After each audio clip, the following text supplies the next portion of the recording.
You don't get what you want in life, you get what you are. If you're living in lack, doubt, or fear, you're out of alignment with the source that created you. The disconnect blocks the abundance, love, and success meant for you.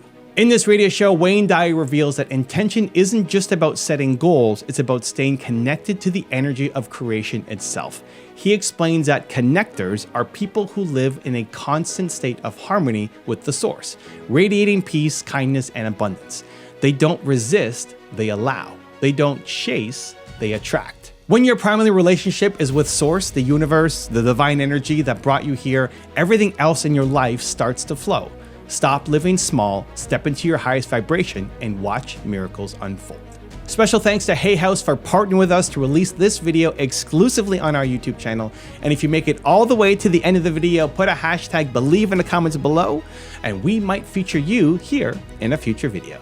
Believe.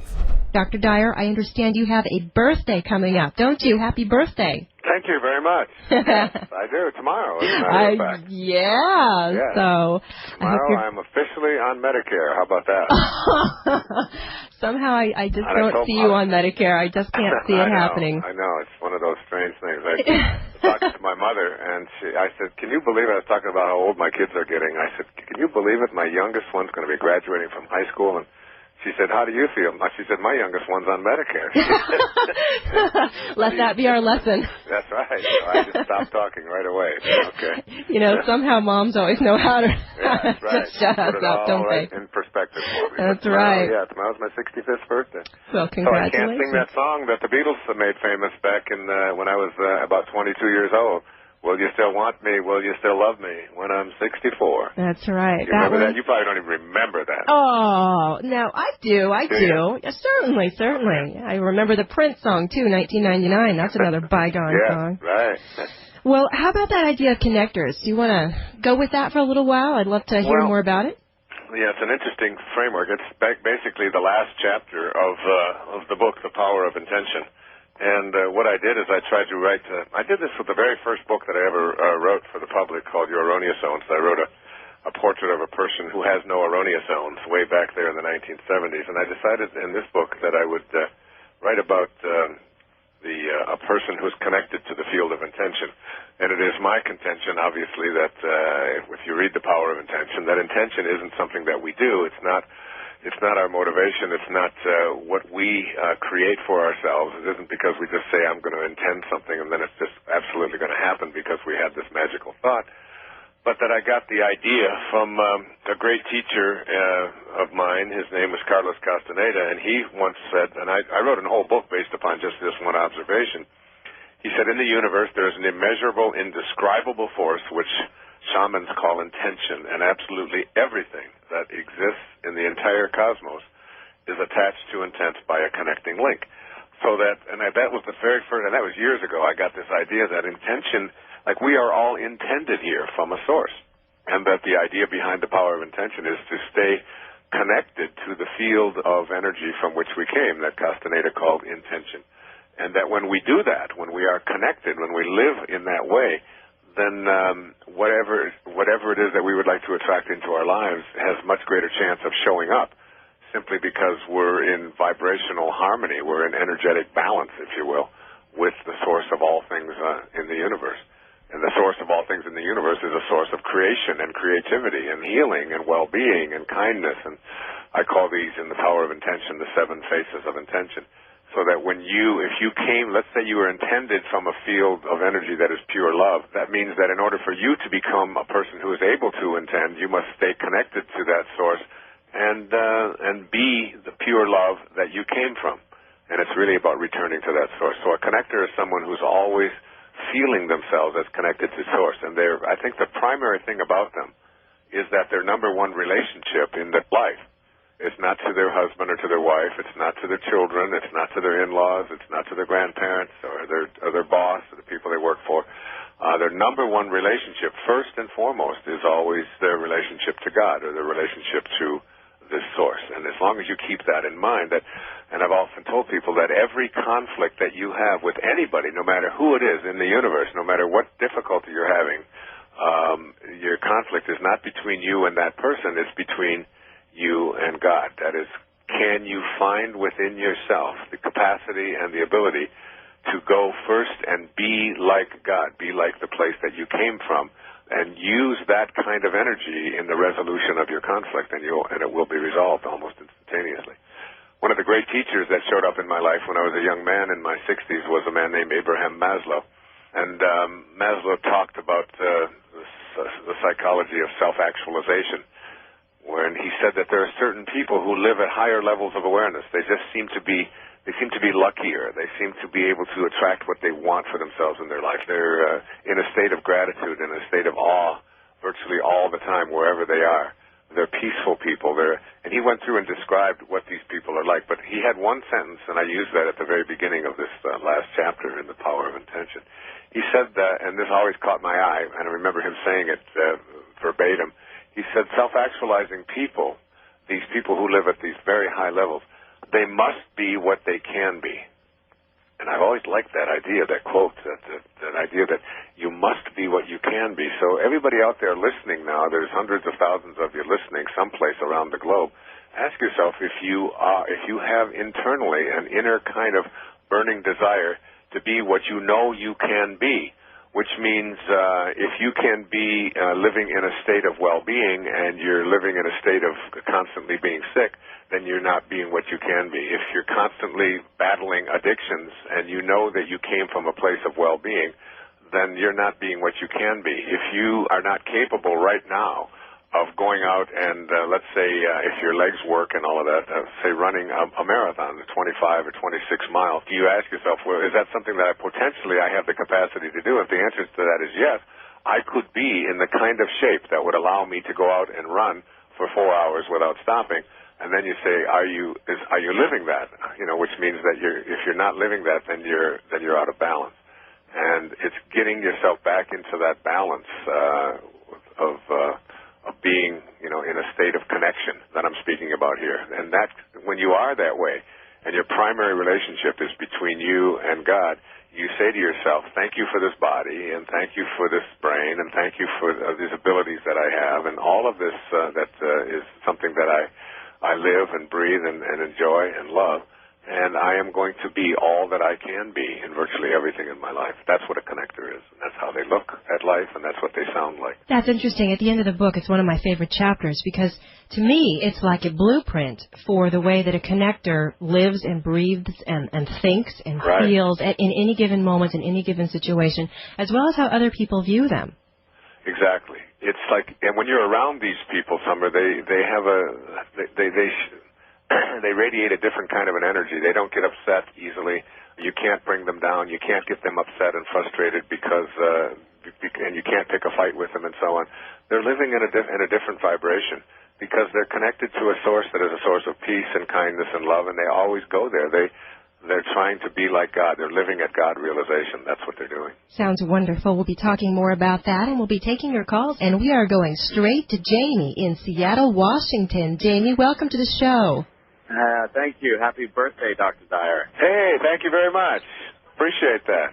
Yeah, my father just had 68. Is that right? Yes, couple weeks ago now. Well, he's an old man. I don't even want to talk to him. Yeah. He can teach you a thing or two, I'm sure. That's very good. He's got 3 years on me. That's. He was there rolling you over in the crib. Right. What question do you have, Jamie? Well, Dr. Dyer, I am very successful at creating what I resist against. And I can see it very clearly how I do that. Tell me. Well, since I can remember, I have had a very heavy resistance to lack. Anything that said, I'm not wealthy, or I'm not worthy, or I'm not enough, right. or I don't come from enough, being that I look at my parents' financials and all that and say, you know what, I think God got it wrong. I think I was supposed to be born a rich kid. Right. And as silly as that may sound, it's something that is really stuck inside me that as I've grown and now into my 30s, I realize I'm still creating that sense of lack both in my, I can sometimes get out of it, but once I do, it just, the inner feeling, the emotional state of me goes right back to, well, that's not who you really are, Brian. Jamie, somebody, you know, that you have. Right. In other words, my inner self feels more tied to that which I came from. Yeah, that's okay. That's very interesting. I talked to a woman this morning who's put on about 10 pounds, and she kept talking about how unattractive she was and how unappealing she was, and she was apologizing for it and saying that you know, and it's like, and I said to her, I stopped her and I said, I did a muscle test with her. I had her hold out her arm and I had her think the thought, I am unattractive and I'm in a state of apology for what I have created. And when I pushed down on her arm, it went very weak. Then I said to her, just try this thought on. I am attractive, and I am going to attract to myself the well-being and the beauty that is my destiny. And I had to push down on her arm, and as she said that, she became very, very strong. And I would say the same thing to you, that if what you want to do is reprogram yourself to stop reinforcing what your points of attraction are. Your points of attraction are whatever thought that you have about what it is that you are entitled to, or where you came from, or what your history has been, or what you expect to come your way, as you know. Right. So, and if your thoughts are on, it's not going to work out, I'm going to have this lack, and so on, you have to create, eventually you'll have to create from those thoughts that you have. You'll have to create more and more lack in your life. One of the things that I practice is saying to myself that I'm entitled to all of the abundance that is in the universe. And whenever I find coins, and boy, something's been happening to me lately because I've been finding coins like crazy. I found 11 coins the other day in 11 separate places, just when I was walking. And I have a ritual that I do whenever I find a coin. Now, they all happen to be pennies. I never reach over and say, why aren't these dollars, God? You know I need more money. Sure. I always say, thank you for this symbol of abundance that continues to flow into my life. And I repeat that and remind myself of that, just for this coin that showed up, because there are no accidents in the universe. Sure. And if you start doing the same thing, you didn't come from lack. Your body may have come from lack, and your history may have come from scarcity. But you came from unlimited abundance, the same place that everything in the universe came from. And that's where you have to go. You have to go back before you were conceived, before you showed up here in this body, rather than thinking that your beginnings started when you were just a little boy in whatever place that you were and so on in your life. Your beginnings were in the world of spirit before you even decided to become a particle. That's what you have to go back to, and that's unlimited abundance.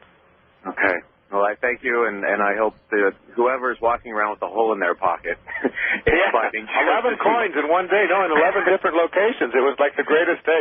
And, everybody says, you're a millionaire. What do you care about 11 cents? I said, my God, those are just symbols of abundance that just continues to flow. I am so grateful. Listen to Rumi sometime. He said, sell your cleverness and purchase bewilderment. Get into a state of awe about everything that shows up in your life, and you'll see abundance flowing everywhere. I thank you very much. Thank you, Jamie. God bless you, my friend. Take care. Namaste. See you later, Jamie. And now we're going to Canada. Are you ready, Dr. Dyer? I am ready. My mother was born there, so was my father. Well, we've got Harjeet on the line. Is that pronounced correctly? Yes. Great. What's your question? I'm in a relationship right now, and communication is quite poor between us. We had dated last year. My mom, single mother with 3 children, and we started to date again this February, but we just don't seem to be able to communicate what we're feeling on both sides. So I was just hoping to maybe get some advice from you on how to approach that. Well, who is this person? I mean, is he someone that you're in love with? Yes. Or is he in love with you? Yes. And what's stopping you from just being there and having nothing more? Why make it any more confusing than that? It is. So, I try that from my end, but I know he's had some difficulties in his childhood and how he was raised. We come from 2 different cultures as well, so there's that. But it's just... but why not? But see, it sounds to me like you're projecting into his past and into the bleakness of your future instead of living in this present moment, in the now, which is all that you get anyway. So that the next time you're with him, instead of thinking about where's this relationship going and why isn't it going, and we have to talk about this and let's go back into your childhood. I've always said relationships that work because there is no work. Okay. And you're making it work, it sounds like to me. It is a job. It has been. Yeah, and I'm sure that he probably resists that more than you do. That, in other words, that that's more of your inclination to want to talk about it, get it resolved, find out where we're going, what does this mean? And he probably pulls away from that when you're talking like that. I know, it sounds like that. Is that true? To a certain degree, yes. Yeah. But he won't, it's hard to find out what he's feeling. Like, it's just, sometimes he won't talk about things, But when Robert Frost had a wonderful line. He said, we love the things we love for what they are. Okay. Period. He didn't say not for what they used to be, not for what they might be for me, not for what they ought to be, not for what I would like them to be. But when you met him, what is your name, Harjeet? Yes. I love that. What is that, Indian? Or? It's a Sikh name, yeah. It's what? Sikh, Indian. Oh, Sikh, yes. Yeah.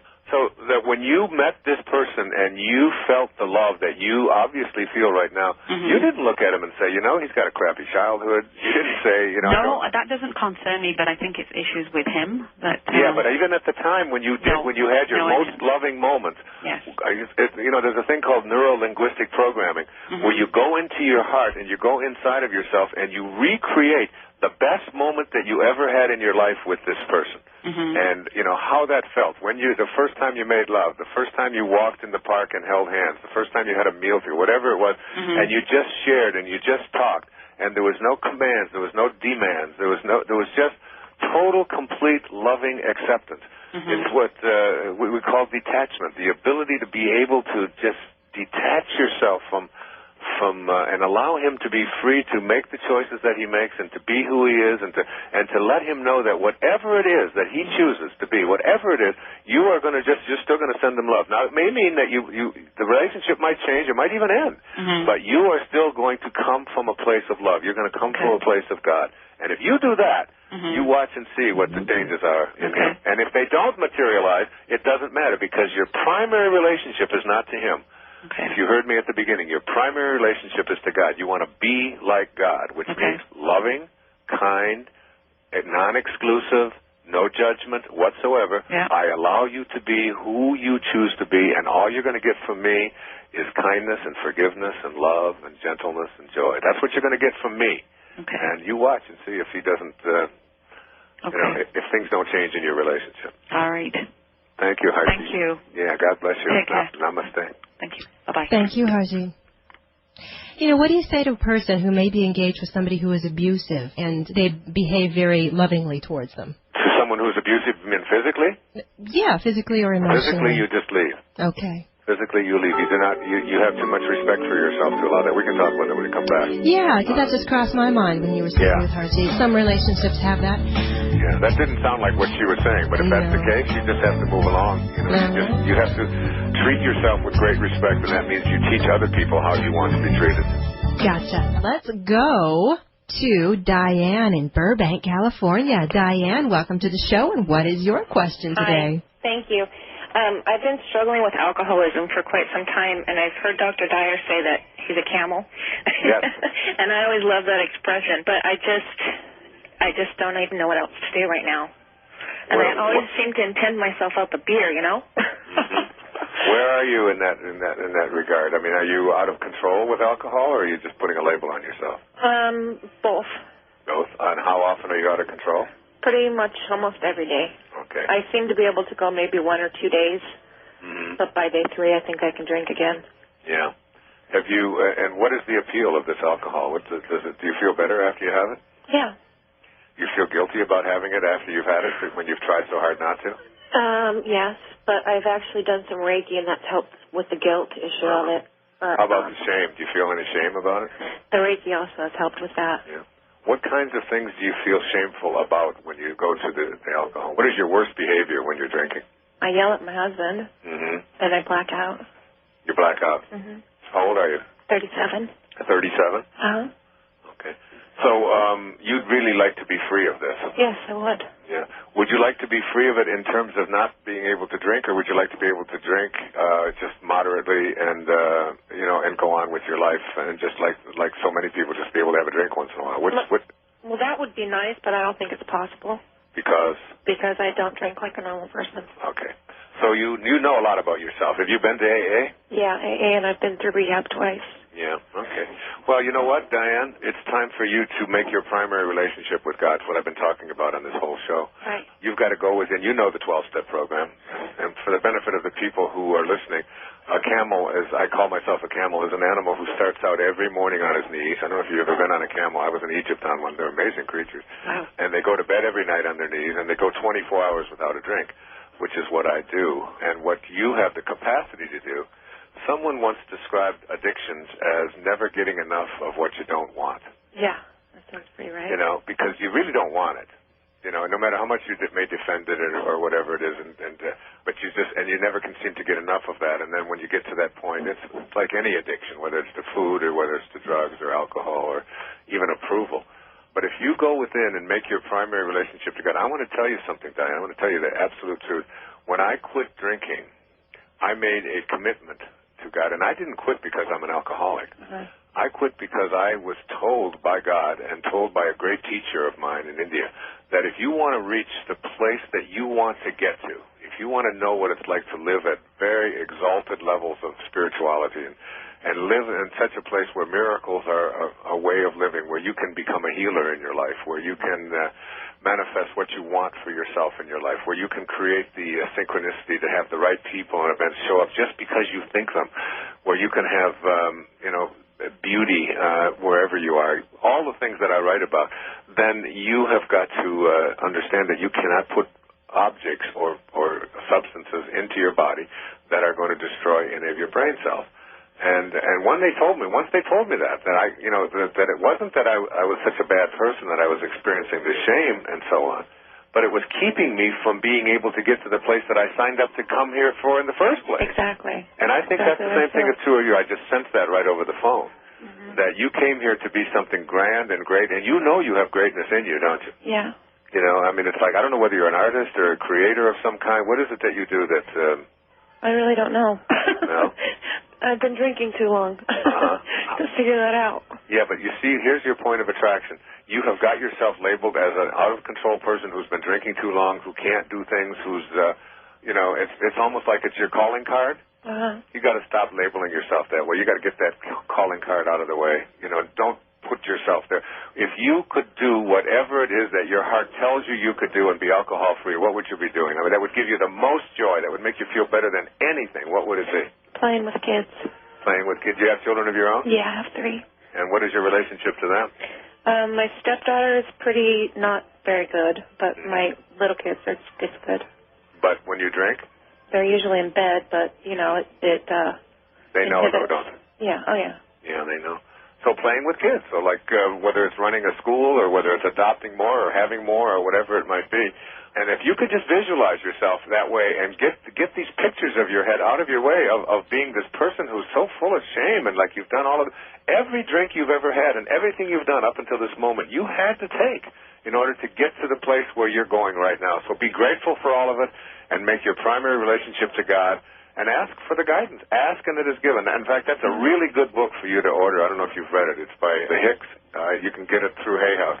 It's called Ask and It Is Given by Jerry and Esther Hicks. It'll give you so much divine guidance. And you know what, Diane? You've got to love yourself through this crisis. I loved myself through every bit of it, and I look upon every dumb thing that I did when I was drinking, in those days, as a wonderful gift for me to allow me to get to this place of sobriety that I adore. I love every day of my life. And you will, too. It's coming for you, sweetheart. It's coming. Thank you. Yeah, God bless you. Ask and it is given. Order it today for me, will you? Okay, you got it. It's only about $15. It's a paperback. It'll be the best investment you ever made. All right, I'll get it. I wrote the foreword to it. And I love you, Diane. Thank you, Dr. Dyer. I love you, too. Yeah, God bless you. Me too. Keep me posted. Keep it right to me. Thank you. Okay, honey. Bye. Bye-bye. Bye, Diane. All right, now we'll be going to Brenda, who is also in Canada. Brenda. Hi. Welcome. Thank you. Hi, Brenda. Hi. This is such an honor. Dr. Dyer, I don't have the words to explain what an influence you have had in my life recently. And it's thanks to you that I am where I am today. Tomorrow I'll be starting a new job. Good finally. for you. How did you get rid of the old one? Pardon me? How did you lose the old job? Government cutbacks twice. Are you grateful for that?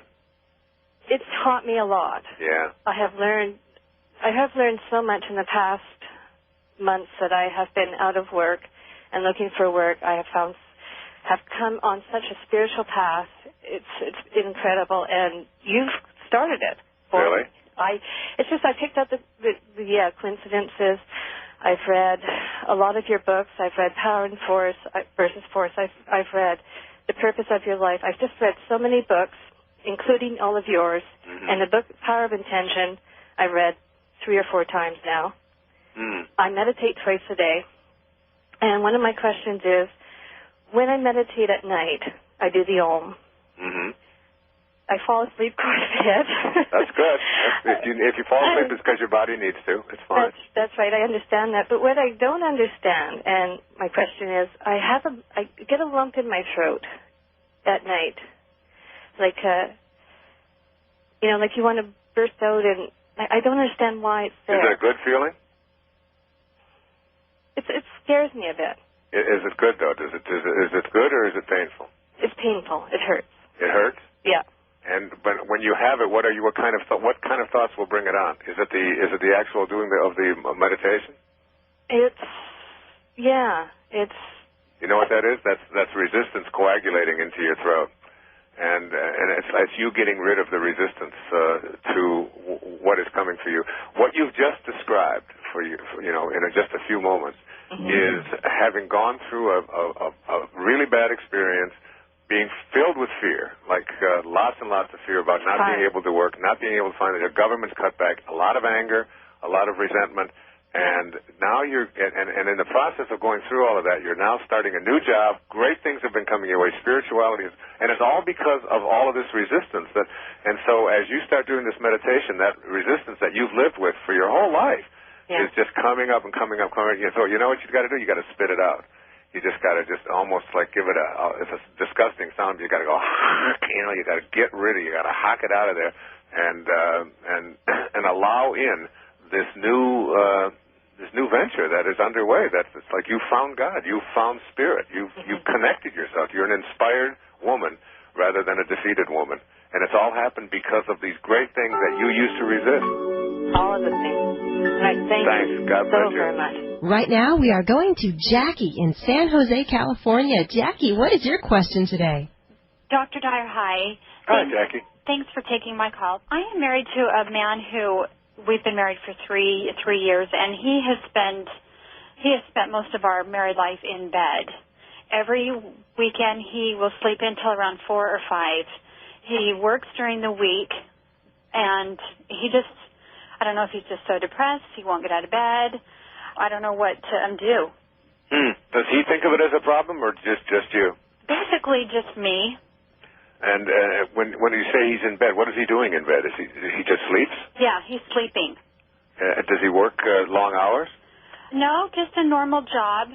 And, some of it's physical, but mostly no. Uh-huh. And, the first year and a half, he didn't even work, and he stayed in bed the whole time. Has he had a medical checkup? I mean, that would be my first, I would really have him checked. I would have him go in and have a physical to see that kind of low energy.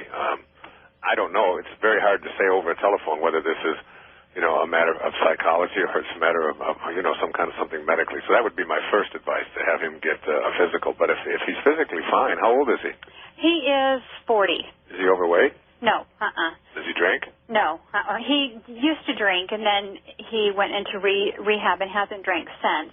You're sure? Yeah, I'm sure. And he doesn't do drugs? No, Oh, okay. No. And he's not overweight? No, Does he exercise? No. Not at all? Does he like sports? Just to watch. But he doesn't get out. You have children? I do. Are they his or yours? Both. They're both of ours. They're both of yours. So you have children. You have young children then? I do. I have an 8-year-old and a year and a half. And how about his relationship with them? It's good. He's a good dad when he's not sleeping. Yeah. And when you ask him about it, what does he say? He puts it back on me. If I would have had something planned, then he would have went and done it. Well, if I plan it, he'll just make up an excuse on why we don't do it. So, he just tries to turn it around, put the blame on me. What's your sex life like? It's pretty good. Is it? So he's not avoiding you? He's not he's not turned off by you or anything like that? No, and I try not to argue with him either because, you know, I mean, you know, as far as being a wife, I'm a really good wife. You know, I mean, I make meals. I try not to argue with him. You know, Do you work? You know what? I work out of the home. I work with troubled youth. Oh, okay. Okay, this is what I would do if I were in your position. I would teach him through my behavior that his behavior was not going to interfere with the fulfillment of my life, with my role as a mother, and everything that I want to do in my life. You know, I would let him know through my behavior that I am going to be an active, fully functioning, fully alive person. And give him and when he goes to sleep, I would get up and I would go outside. I would go on, you know, I'd go to dances. I would go to parties. I would go to the movies. Whatever it is that you feel you're not doing, and just teach him, look, you're invited. I would like you to come. If you don't want to come, then I'm going to go anyway. And once you let him know that I think you get treated in life the way you teach people to treat you. And that's what you have to do, is teach him that you're going to treat him. You're going to be treated in the way that you want to be treated. And if you do that, if you just take an active role in your life and let him know he is not going to hold you back just because he decides he wants to spend his life sleeping, he will stop it. The behavior will stop. If it doesn't stop, then you continue. You'll find yourself probably in a different relationship ultimately, but you'll certainly be not filled with the frustration of watching someone just wasting their life away by sleeping. Okay. That's my advice. That's what I would do. If everything else, but as I said, I would have him get a physical and check out whether or not he's got a depression of some kind. Okay, and we are in the process of doing that, so. Yeah. But meantime, get out there and be an active, fully alive person and convey that to him. I am living my life. And you don't have to do it with anger, not the least bit. You just go out the door. Okay, you have to take care of the children. Where are you going? I'm going to the movies. What do you mean you're going to the movies? I'm going to the movies. I wanted to see this movie. I invited you. I'd love you to go along. You don't want to go? You want to sleep? I'll let you know. I'll be back in 3 hours. Okay. You know, does that sound reasonable? Something you can do? Oh, yeah. Yeah. Definitely. And that's kind of what I have thought, too. Exactly. Because, you know, I thought, too, you know, okay, is it me? Is he just, you know, rejecting me? But I don't argue with him. I don't fight with him. I'm very pretty. And so that's not, I really don't think that's the case.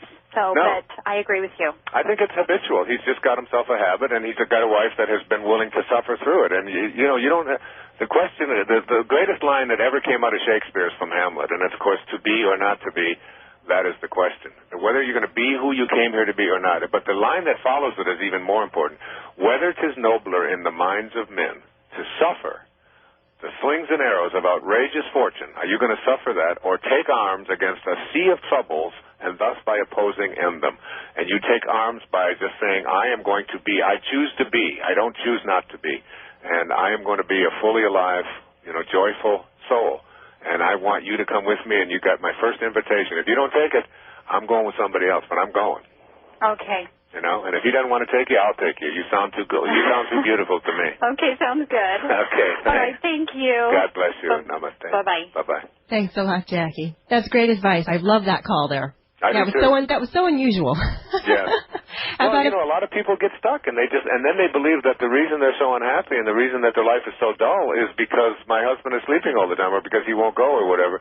When in fact, you know, you're a free person. You have a right to get up, and you don't have to live a boring life because someone else chooses to. You betcha. That's right. Dr. Dyer, welcome. Good morning. How are you? I'm doing very, very well this morning. That's great. I guess it's not morning anywhere else, but I'm in Hawaii, afternoon, and it's still morning. Right. I'm stuck in the same time zone all day long. Right. What's going on in your life this week? Well, I've just been giving a little thought to something that I was talking to my friend Byron Katie about just a few weeks ago on a seminar that we did, which I believe is going to be put out by Hay House as well in another month or two. It was an all-day seminar. And she spoke about not being in other people's business.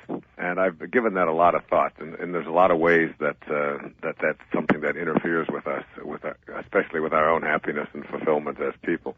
One of the things that I've noticed a lot, I don't know if you've noticed it, Summer, but if you look on the newsstand recently, you're going to see just a proliferation of these gossip magazines.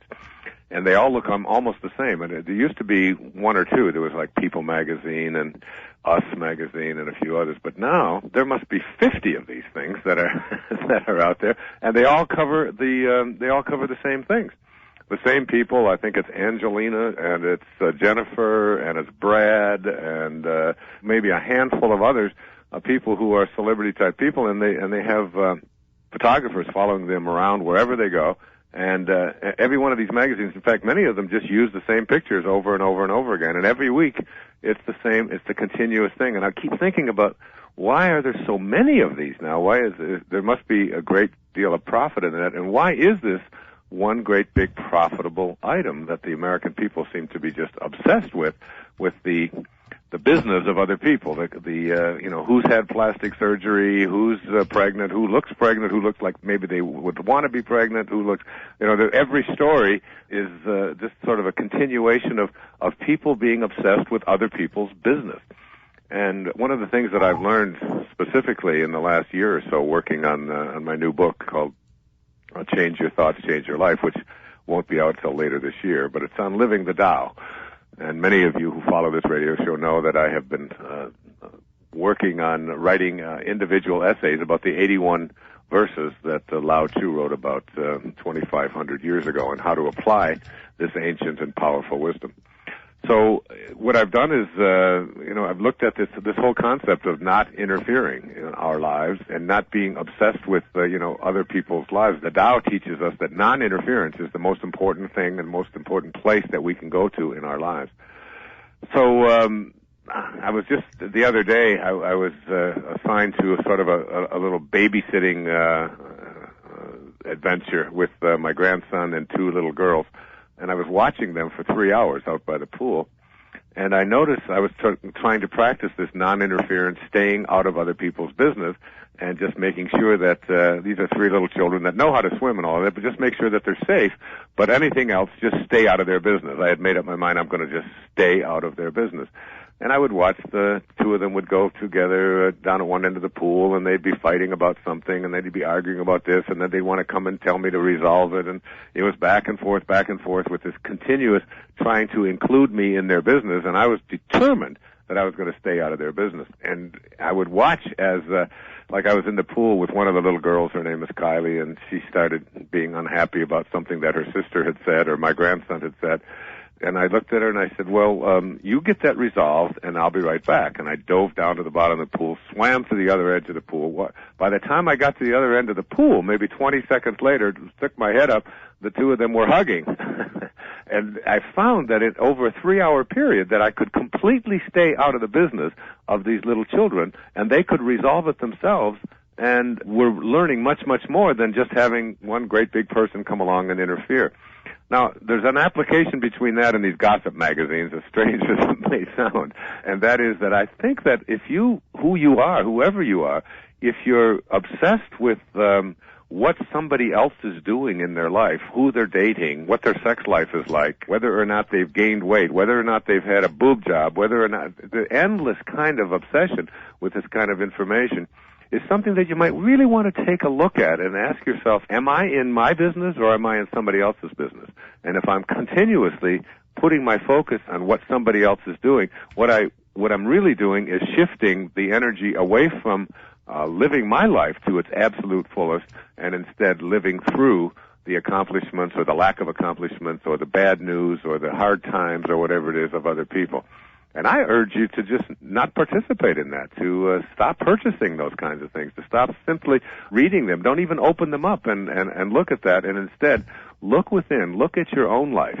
Because basically what we need, I think, are people who are fully committed to making this world a better place rather than just constantly being consumed with gossip about who's doing what and how it's taking place. So that's all I wanted to speak about today, this idea of staying out of other people's business, even your own children's business. One of the great lines that I remember from some of my earlier writing was that the things we love, you have to learn to leave alone. The things we love, we have to learn to leave alone. And I was practicing that with my own little grandson and children, and I watched as they resolved virtually everything rather than having me interfere. What do you think about that, Mama of two? I think it's a profoundly simple idea that is incredibly complex to actually execute. Yeah, well, mothers always say that.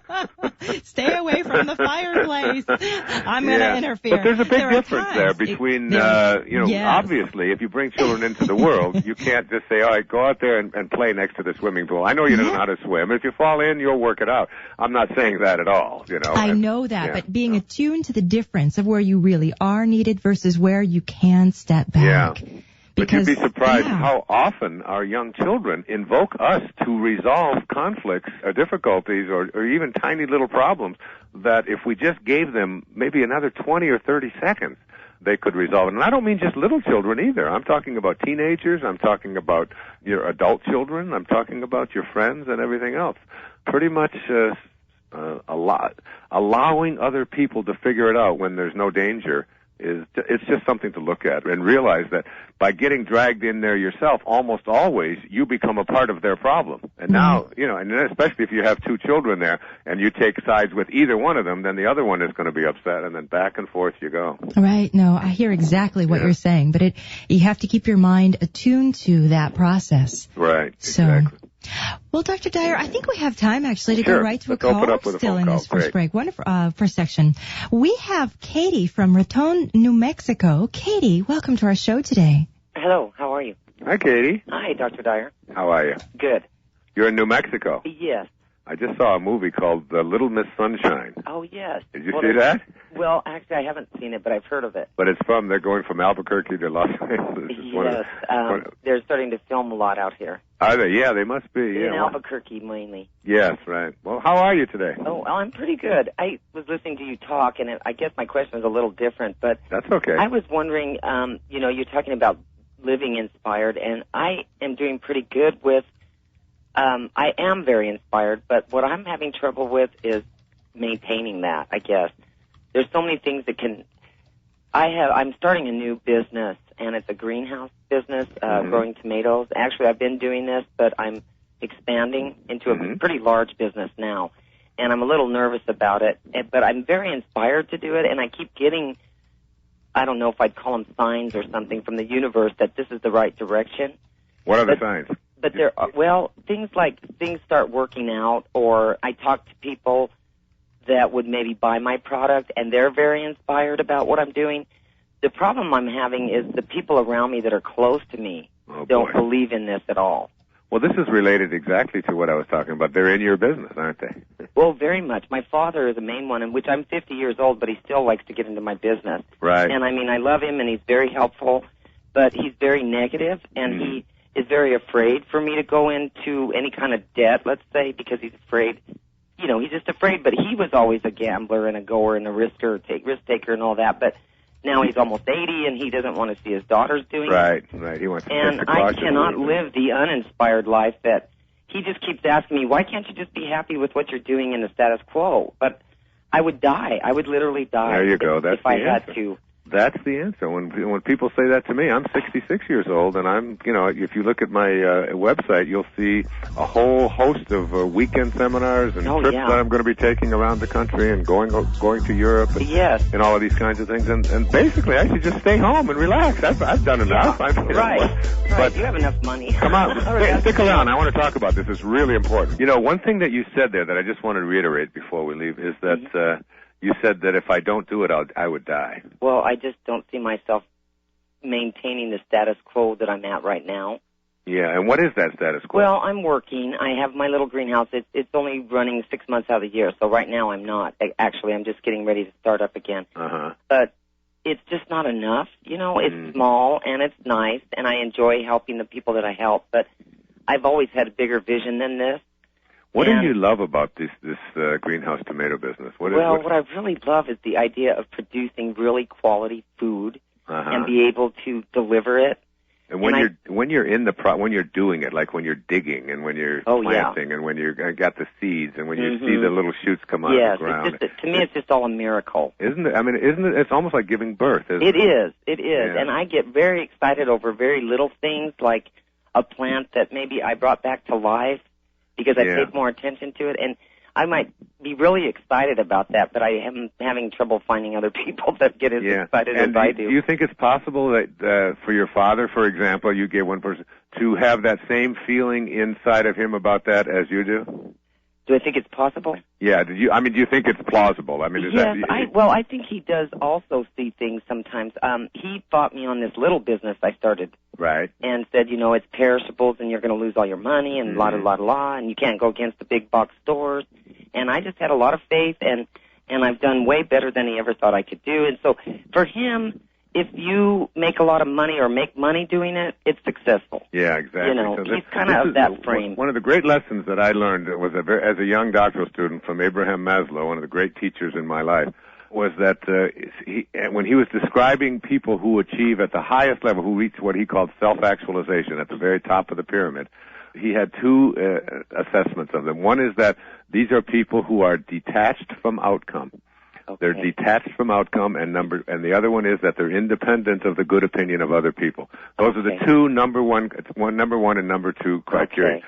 Detached from outcome, and that's why I was asking you about the process of what it is that you do, of the digging, of bringing a plant back to life, of the excitement that you feel in participating in the dance of creation, which is what you are doing. That's what I get excited about. Yeah, and it's like self-actualizing people let go of the outcome. They don't do what they do because of how much they're going to make, because it's going to make them successful, because they're going to get on the bestseller list, because they're going to sell a lot of tomatoes. They do it because it's just an exquisite thing, and it just has to grow. It's like it is really exquisite. But that's what I would suggest to you as well. You want to live an inspired life?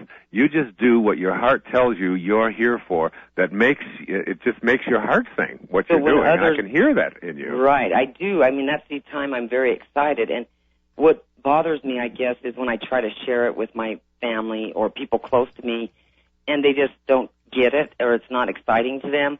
And then I'm sort of left with this inspiration by myself a little bit right now. But that's, that's another part of this whole process, is that the moment that you try to share what it is that you are doing that makes you feel so close to God, the minute that you try to do that, you invoke the ego. Because what happens is you're going to now have to explain it and defend it or be upset because other people don't understand it. Exactly. So that's ego. Because, and ego isn't where you're getting all of this inspiration from. You're getting it from spirit. That's what it means to be inspired, to be in spirit. So the ego is trying to get the approval of others. Exactly. So what you want to do is you want to detach from that, and you just want to go out there and do it. And if there's somebody comes along who gets excited about it, like I can feel your excitement about these tomatoes. I really can, and I know what that feels like because I sometimes just I'll get a thing of plant seeds that somebody will send me in the mail. Just a little thing. Sometimes they implant them in greeting cards. I don't know if you've seen these now. And they just say tear the greeting card up and plant it in the dirt and just water it. And I do that, and a week goes by, and 2 weeks go by, and all of a sudden, this tiny little green thing just shoots up out of, and it's like one of the greatest feelings that you can have in life, to know that you're participating in this dance of creation. Right. And I don't try to tell anybody else about it. Someone will come out and look at that thing on my patio and say, "What, you got weeds growing in there?" Yeah, exactly. Exactly. Well, and I have a lot of cactus, and when I go in there in the mornings, every one of them is different, and I may have new blooms every morning, or, something exciting has happened over the nighttime, and I can go in the morning, and it's like sitting there looking at me, and I get so excited about the way the bloom looks. How is it possible that this little cactus... See, this is where you have to stay, Katie. You really have to stay with it. And when you said to me, I would die inside if I wasn't doing this, I remember somebody asked that of Madonna, the singer Madonna. And she, they asked her, like, you've made millions and millions of dollars. You're very wealthy. Why do you continue to put out albums? Why do you keep singing? And I'll never forget what she said. She said, because if I didn't do it, I would die inside. And so whether it's singing or whether it's your tomatoes or whether it's, for me, it's my writing or my speaking or whatever it is, whoever you are out there, whatever it is that makes your heart sing, stay with that, and the universe will take care of the details. Okay. The profits are just not that important. I promise you. Okay. Thank you, sweetheart. Well, thank you so much. What a lovely call. Thanks. God bless you. Thanks, Katie. Interesting metaphor there for for living. Yes, it really is. Yeah, that thing that excites us, and none of us. Everybody has it. For somebody, it's just throwing a baseball. It's just getting out there and doing that all day long. For somebody else, it's sitting and drawing. One of my kids would just sit there and draw and draw and draw and draw. One of my children would just all she could think about was horses. That was her whole life. All she could. And when she got her horse, and she would get on that horse. I mean, her whole institution as a person, everything about her would shift because of the joy that she felt. She had connected to her source, and that's what we're talking about here. Well, I can see that this is going to be an interesting hour of calls, Dr. Dyer, because we're going now to Sue in Irvine, California on line 9, and I think she also has a similarly unusual question for you. Sue, welcome to our show. Hi, Dr. Dyer. I'm such a fan of you. I can't believe I'm talking to you. Thank you. That's nice to talk to you. My question is just, I have a son, he's 24 years old, and he's getting his master's degree this year in public policy. But right now he's getting involved in a hard metal band group. With what? Like a hard metal music, hard metal. Yes, hard metal, yes. Yes, and then, Dr. Dyer, this is totally very, very different for us because we are not American. I'm from Middle East, and this is so against our culture because, all our children are either like engineers or doctors or always professionals. And then how you were saying that if you love someone, you leave them alone. But we have to learn to love the things we love. We have to learn to leave alone. Yeah. I mean, and the truth of that is, it's like if you really love something and you try to help it out, get in the way of it. There's a wonderful, and I'll get back to the hard metal thing in a moment, but there's a wonderful story. I always remember this from when I was back in graduate school of, they would film these little baby chickens that were inside. They could actually see through x-rays. They could see them as they were trying to poke their little beaks, against the shell in order to get out, to become born. And they would struggle and struggle and struggle, and it's such a hard little thing because they got these tiny little things inside of this eggshell, and they have to break that shell.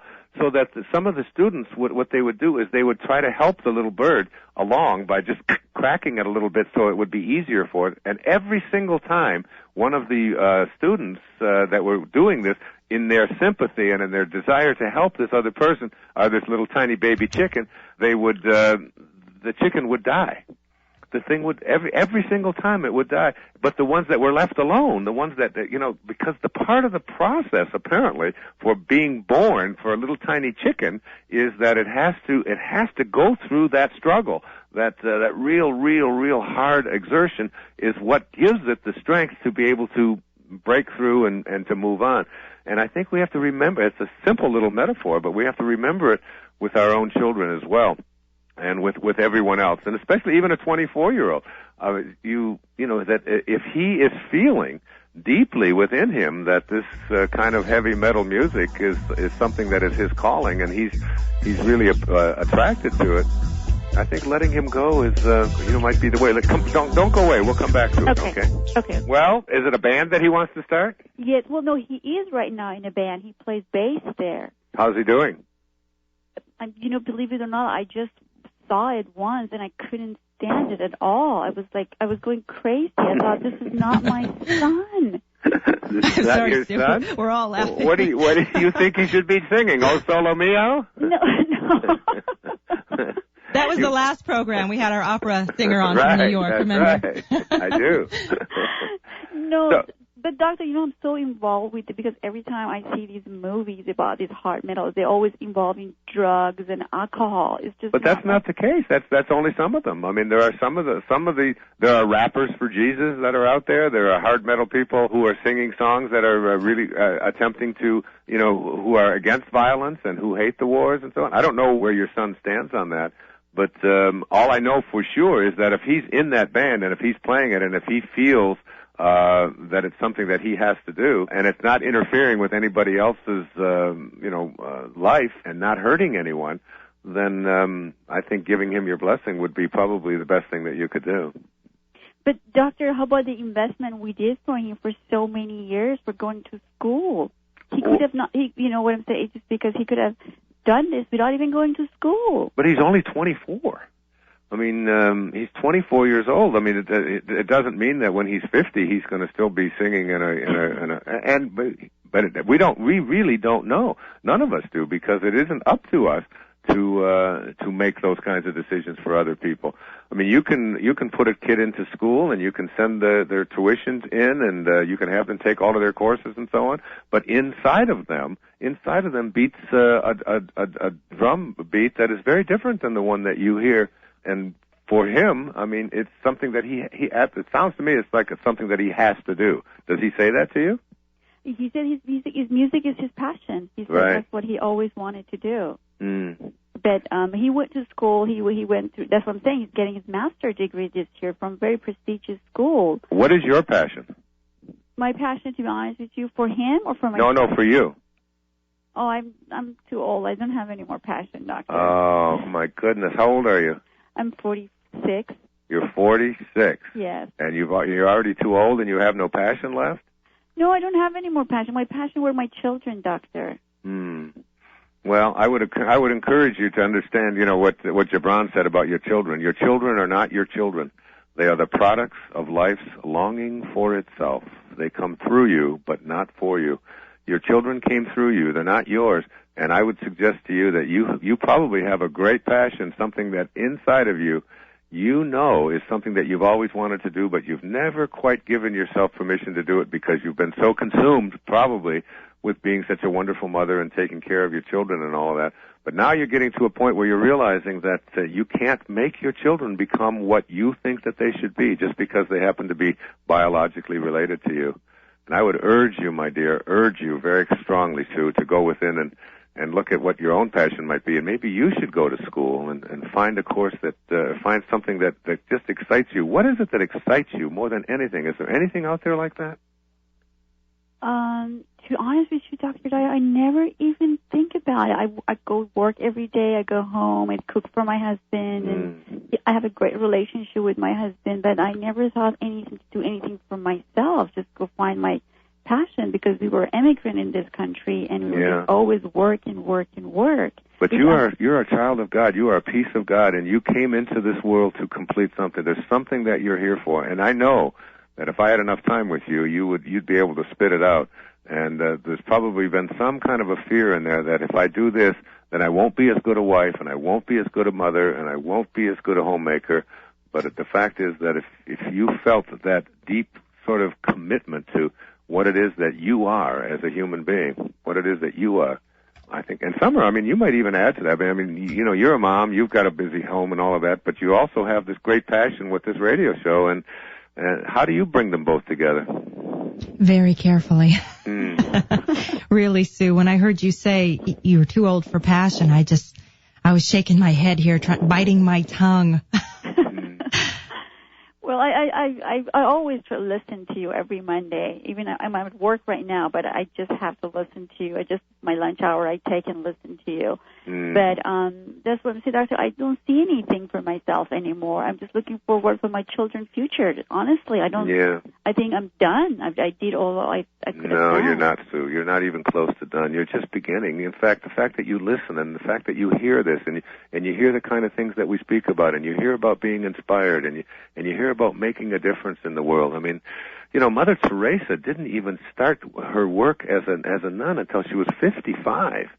55, and she's a saint. I mean, she's 10 years older than you are before she even went into her religious training, and spent like 40 years making a huge difference in the lives of the whole world.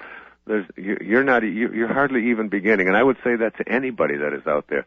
Go within, listen, get quiet, watch your children, enjoy them, but find your own passion as well and live that, and you're going to find yourself a really happier mother, wife, but most of all, your number one relationship in the world shouldn't be to your husband, it shouldn't be to your children, it should be to God, and that is the highest part of yourself. You are a piece of God. Thank you, my dear. Thank you so much. I love you so much, Dr. I love you too. God bless you. God bless you too. Thank you. Well, Dr. Dyer, that call was really about Sue. I don't think it should have been about her son at all. Well, that's why I shifted it. Yeah. I agree with you. All right, let us go on. Heavy metal is great. Bamba, bamba, bamba, bamba, whatever. Yeah. All right, Abby from Milford, Delaware. Abby, welcome to our program on Line 5 today. Hi. Hi, Abby. Oh, I can't believe I'm actually speaking to you. Why not? I'm just such a huge fan. I'm shaking like a leaf now. Where are you located? I'm in Delaware. Delaware? Oh, wow. Mm-hmm. I think what you said to that woman about Mother Teresa had to have inspired her completely. I think that was wonderful. Most people don't realize that about her. She was 55 when she decided to go into the No, I didn't know that either. That's and do the awesome. kind of work that she was doing, yeah. And look at Nancy Pelosi. Do you know who she is? No, I don't. I mean, she's the Speaker of the House in the United States. She's the first woman who's ever held. She's the third person in line to if the president and vice president were to die, she would be the president of the United States.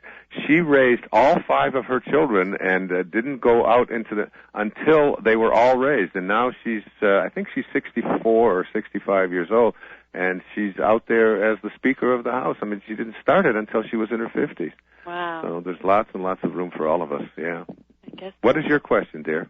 Well, I think what I do is I constantly am thinking about creation and what the whole point in us even being here is, and like how it all began, and like it's just so mind-boggling, just bends my mind and makes me feel so uneasy that I start to just wonder what's the point in anything, what's the point in doing anything. And I'll read books of yours and I'll hear different things that inspire me and make me feel enlightened, and for a moment I'm just like, wow, that's awesome, and I'll think on that, and then the other stuff creeps in again that I'm just like, well, what's the point? And I have doubt just constantly creeping in, and it sounds like I'm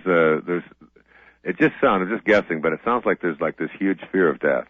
Is that? It's just fear of even being alive, fear of just thinking like, how did God even start to make anything begin, and just all of that, the whole, just I know, I was watching wrapping your brain around it is nearly impossible. There was a story in the New York Times yesterday about what life was like, what the universe was like at the very beginning, at what they call the Big Bang. And I always think, how could there be a beginning? Because you have to say what was there before the beginning, and how could there be an end? I can't help but be tremendously uneasy when I think about that, and I just want to live and just be. Stick around. Let's talk about it. So, like in the great big context of things, it just all seems too big to even wrap our fingers around, doesn't it? It's just, and yet, so it makes me not stay inspired for long because I just start to doubt and say, well, what's the point? The real essence of what we're talking about here is the ability to be able to stay in the moment. It's because what we do with the kind of questions that you're asking and the kind of things that we contemplate, like how big is this, and how long am I going to be dead, and is there life after life, and and where does the universe end, and how could such a thing even begin? And you look out at the billions and billions of stars and realize that there's endless numbers of galaxies with even more stuff. It just goes and goes and goes. And if we were to just take off and shoot up into the sky and say, okay, I'll just keep going, and how far will I ever come to the end of the universe? And you'll find out that there can't be an end. I mean, how could there be an end? What would be at the end? A wall? And then you'd have to ask yourself, well, what's on the other end of the wall? What's on the other side? It's like that endlessness, because who we are, and this is really important, who we are is this paradox of that which began and ended. That's this body of ours. It began in a moment and it ended in a moment, but also internally within us, there's this huge paradox of all of these thoughts and all of this stuff that comes out of nowhere. It comes out like, what is a mind and what is a thought and where does it come from? And we can go inside of ourselves and we can find the command center in the brain that allows us to have a thought, but we can never find the commander in the command center that's in there directing us to move our fingers or to go forward or to have this idea. And it's like, instead of fighting it and getting worried about it it's like, move yourself always back into this moment. To say to yourself, here, now, this is all that I have, and whatever I can do to make it a better place for myself and for others, that's got to be enough. That seems to me what God does. You know? Well, I do that often, and I'll get myself back in the moment, and I'll say, okay, I don't need to know. I don't have to wrap my brain around all that. I can just be. Like, I feel like everybody else is just living and just being, and there's just me, little old me, sitting here questioning it all. No, little old me does the same thing. And I can't. It just feels like it paralyzes me. Like, I just Oh, well, that's the thing it doesn't do for me. It doesn't paralyze me, because sometimes, I remember, I always tell the story when I was a little boy.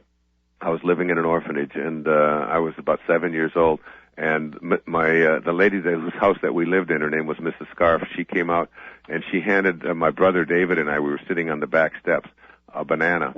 And I peeled the banana, and she said, and she was sobbing, and she said, Mr. Scarf died this morning. Now, I had never heard the word death before when it related to a person. I'd heard it about chickens, because we used to kill chickens, and I'd seen dead bugs and things, but I had never ever thought of the idea of people as dying. And I remember asking her, when will he be back? And she said, never.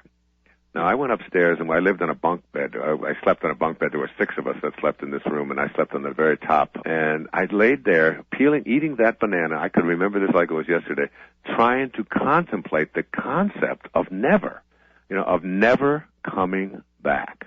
Just like it was and it's like, so I'd think, well, what if it was 100 years? Well, what if it was 1,000,000 years? What if but never. And it was so paralyzing and so difficult for me that I had to immediately shift my thoughts off of it. It was just too much to even begin to contemplate. And there's that whole thing about the oneness of the universe, about what God must be like, about what it must be to be in a universe which never ends, which is that is something that you are going to know. You're going to know that. I believe that because I listened to Abraham, and I really believe that Abraham is one of the great teachers on the planet today, the teachings of Esther and Jerry Hicks, that moment when you leave this world of form and beginnings and ends and boundaries, and when you leave that and enter into that oneness, that space where all things are one, and that there's no beginnings, there's no ends, there's nothing for us to fear, you're going to know the greatest bliss that you've ever had. Why not work at doing that now? And if we're wrong, we're wrong. And so that's how you've shifted from when you said as a boy the thought paralyzed you, and now it doesn't.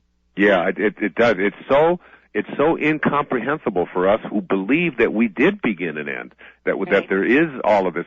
It's so incomprehensible for us because we're so connected to our ego, which is the part of us that believes we are this body, we are separate from everybody else, we are what we have, we are what we look like, we are whatever it is. And to get past that, and that's basically what my life work is. It's really about teaching people to get past that and to be at peace with the great oneness. And then that great fear of death and that great fear that it doesn't all fit together will leave us. That's all I can say about it. I mean, we could go on and on about it, but it's to me. So what are some things I could do to get at that peace? Always shift back into this moment and say, how can I be at peace now? What is it that instead of using that great unknown as something to be afraid of, use that great unknown as something that you anticipate and that you're excited about and you have no fear about, because every being who's ever been on this planet, every being, all the billions and billions of us, we all return, as the Tao said, the way of Tao is a return trip. We are on our way back to the place from which we originated. Why not make that return trip without having to die and enjoy every moment that we have? Okay. Okay. Well, you're very inspiring, and I love your work, and I'm always telling people about your books and trying to spread your knowledge. Oh, well, thank you so much. That's fascinating stuff, what you talked about, and to think that it's just little old you that is contemplating all of these things and wondering and all of that. It's not little old you. Every single one of us has this great desire to be connected to that thing from which we all came to, which we know is greater than we are. There is something to which all of us are connected that is greater than we are. And if we could just trust in it and just have faith in it, it'll bring us a lot more peace. And one more thing, I know I'm taking up a lot of time, okay. But I just got your Getting in the Gap book and CD. Would that help me? Oh, absolutely. Okay. I was going to recommend that, as a matter of fact, that you look at and do that meditation that's in that CD at the end of that book. It's called Japa. where you just repeat the sound of the name of God and watch the peacefulness come over you. Watch and just sort of become the observer to how much joy and peace there is in those kinds of contemplative moments in which you make conscious contact with God. Okay. Okay, sweetheart. I will continue doing that. Namaste. Thank you. God bless you. Thank you. Thanks for your call, Abby. Well, Dr. Dyer, we've only got a few minutes. Do you want to try taking let's one take last one person? quick one. Yeah. How about Kim? She's been holding on from Haliburton, Ontario, Canada. Kim? Hi there. Quickly, come Hi, on. Kim. Thank you so come much on for air. taking my call. Yeah, thank you. How are you, my dear? I'm good. It's a little chilly up here, but... Yes, I heard. Yeah. A lot of snow. Yeah. My question, actually, I'll try to get to it quickly. My husband and I are going to be moving in with his parents. I wondered how I can sort of maintain my spiritual balance. The living peace with my that in-laws. because we only have a minute or so, Yep. the peace that you want for yourself, okay? The joy, the peace, the happiness, the fulfillment, just the sense of serenity that you desire for yourself, want it more for them than you do for yourself, and you'll live in peace with them. Wow. Okay. Want it more for them, whoever they are. They're much older. They've got whatever. But just as you think about what I want, what do I want? I want to be peaceful. I want to be able to live with these people happily. I want to be able to, want that more for them. Every time you have this thing about me, shift it to them and just watch. And just watch how much joy you'll receive in being able to serve these older people rather than thinking about how they're interfering or how they're not the same as you or how they're from a different generation. Let all of that go. Reach out, surround them with the kind of loving energy and say, what can I do to give them the peace that I desire so much? I love them very much, but yeah. I want to take care of them. I want to help them. I just wanted to, like you were talking about at the beginning of the show, how do you maintain and stay out of people's business and that kind of thing. You've been given a gift, the ability to serve other people. The ability to serve, because that's what God realization is. God is doing nothing. The source is doing nothing but always providing, always giving, always making available to us the endless abundance and prosperity and joy and peace and happiness that's available to all of us.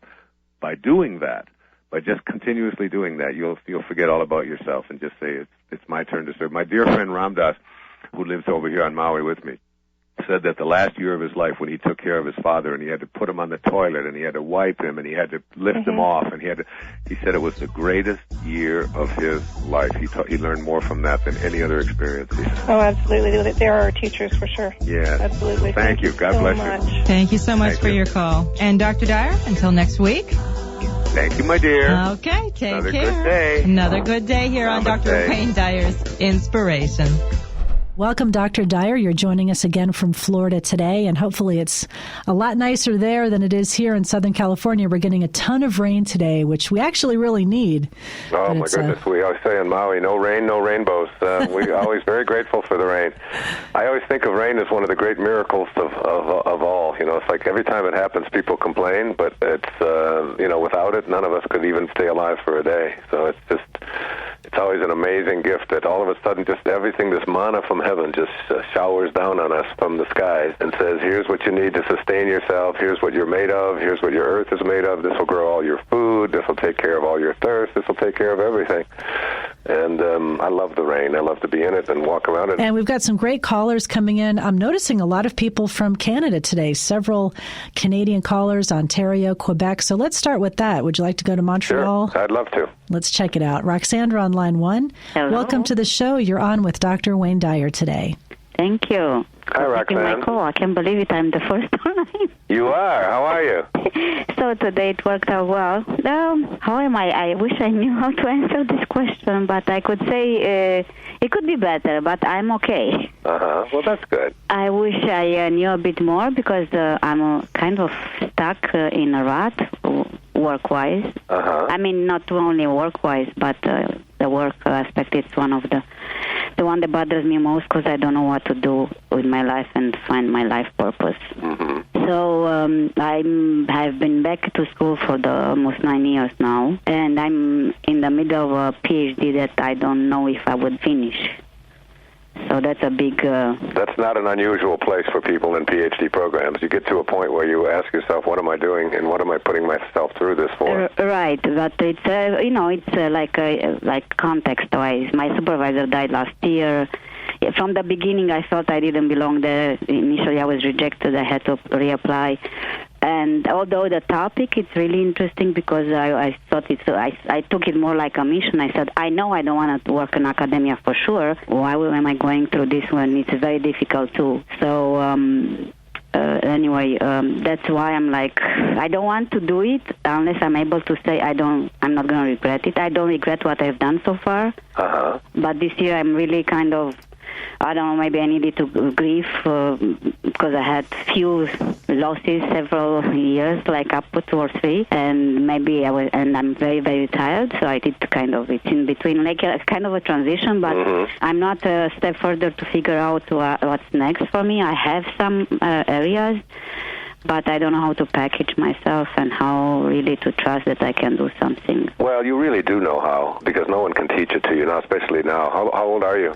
49 last week. Yeah, so you're, almost a half a century, 50 times around the sun.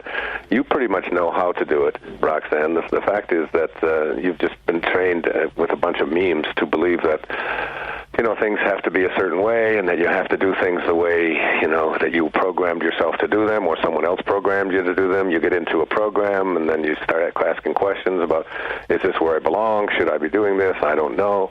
And the fact is, all of it is just not even worth the agony that you put yourself through. Yeah, probably not. It really isn't. The truth is that all you get is today. We all know that. This is, you get the present moment. You get the now.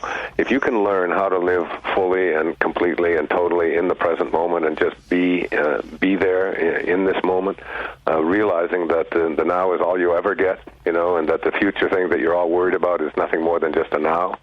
And everything that's ever happened to you in the past, it didn't really happen to you in the past, it happened to you in the present moment. So that your relationship to life, and this is what I would say to everybody listening today, your relationship to life is really nothing more than your relationship to the present moment, how well you're able to live in it.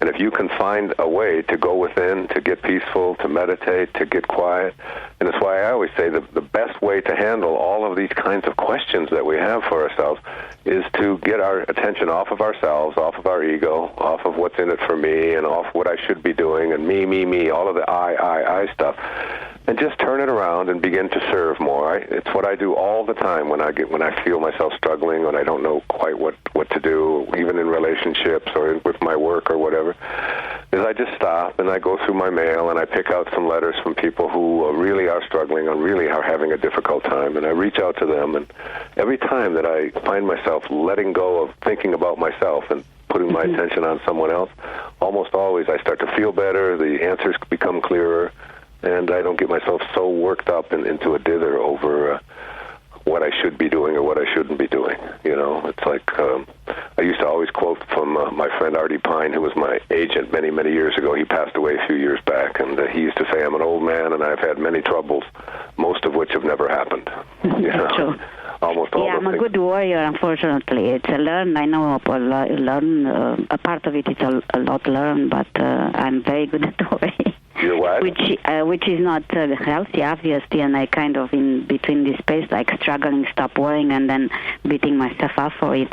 And the problem is that I tried meditation, and I am not able to maintain a routine. I mean, I know how to meditate. I mean, at least one type, because I have tried it. It worked at one point, but then even when I try to do yoga or something, if I do it at home, I do it 2 or 3 days, and then I move to something else and get distracted with other things. And I know that would be one of the solutions to really. And part of the problem was that in the beginning, that's how I stopped it, was I cannot stand to see my thoughts. It's so annoying that, can't believe I'm thinking so much. I know. So bad. I can hear it even in your voice. And you say to yourself, okay, I try yoga and I do it for 2 or 3 days and then I lose interest in it. Well, but what's wrong with that? And I think that's the bottom line, to realize there's nothing wrong with that. There's nothing wrong with that at all. And so you let go of yoga for a few days, and then you wake up one day and you say, I think I'll do yoga again. And, we all get conditioned with these, I call them memes and Excuses Be Gone. Have you read Excuses Be Gone? I really think you should read that. It would be very, very helpful to you. It's about overcoming all of these lifetime thinking habits, and the display quote for that book says, don't believe everything that you think. You know, I mean, because you've been conditioned to think that you're supposed to be on a right track. You're almost 50 years old. You should know what you're doing. You should know where you're going. You're in a program. You should finish the program. You know, you should have some discipline. You should, and there's no should about any of that. All you have to do is just enjoy yourself. And the best way to enjoy yourself and to be happy is to forget about yourself and reach out and serve other people. That's the greatest way to find your happiness. That's what I would recommend, truly, especially with the holiday season coming up. Yeah, I mean, it's on my list, and it's just that I have to move it and act on it. Because I said, I have to go volunteer somewhere. I have to. Absolutely. I was too busy with my little selfish things. Absolutely. Too much ego, too much worry, too much concern about myself and what's in it for me, and am I doing the right thing? And we could trace that back to your parents and their parents and their parents' parents. And but it doesn't help anymore because I'm tired of understanding. I've overanalyzed everything, and I want to move on. Absolutely. My friend Stuart Wilde has we used to have a thing down on a refrigerator. He used to say, there are many things in life that I do not understand, and I like it that way. Yeah.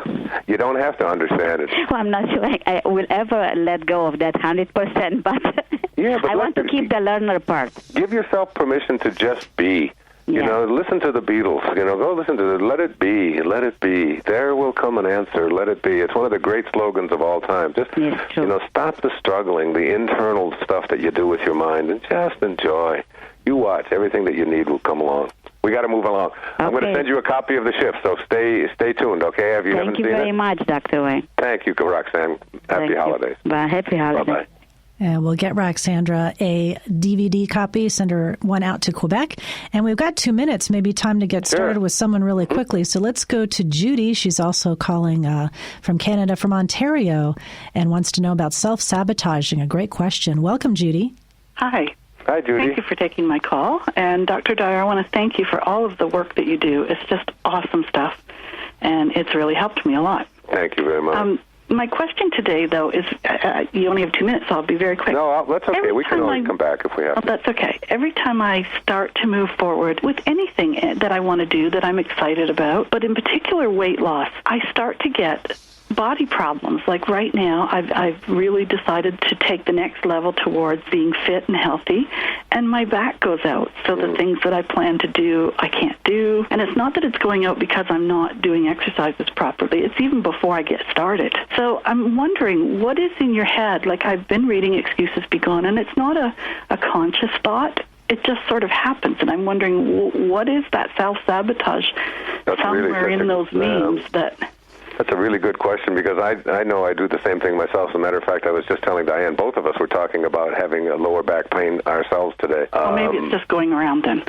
No, I don't think that it's going around.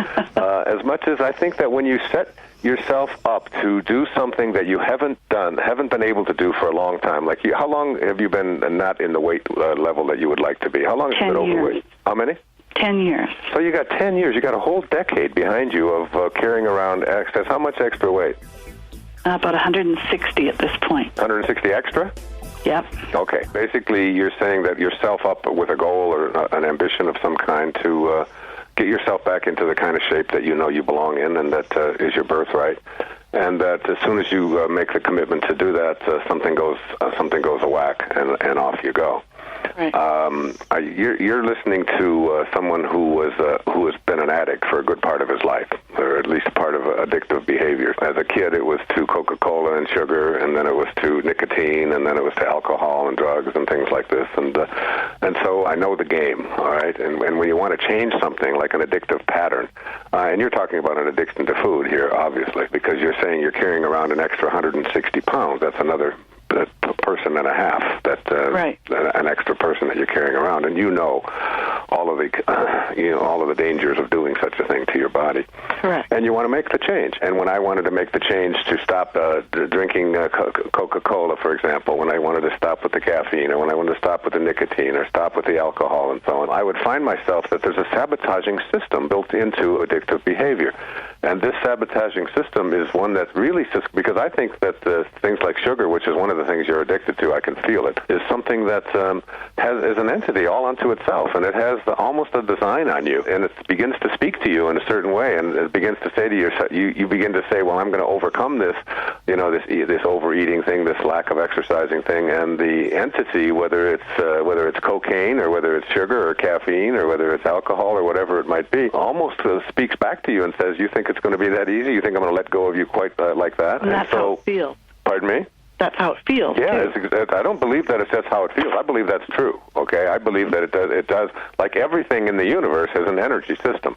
Cocaine is an energy system. Caffeine is an energy system, and it's like, there's just little pieces of it, but there's one great big energy system, and it's showing up in all kinds of ways.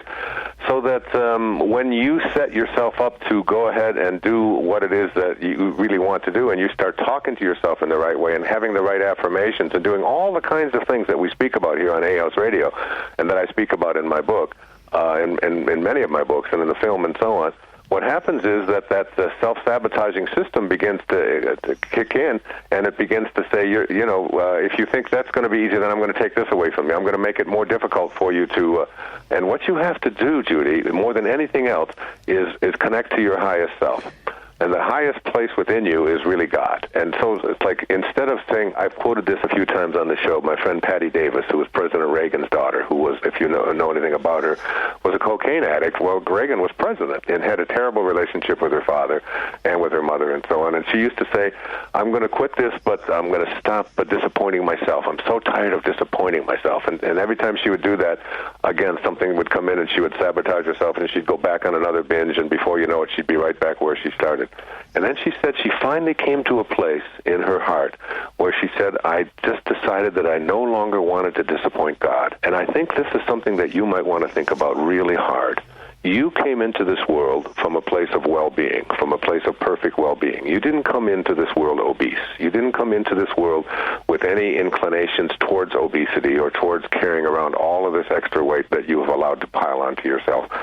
What you did is you came into a place aligned with God, aligned with your spirit, and you allowed yourself to get away from your spirit. I recommend that you get back and say to yourself, I no longer intending to disappoint God when you behave in a certain way or when you go to church or so on.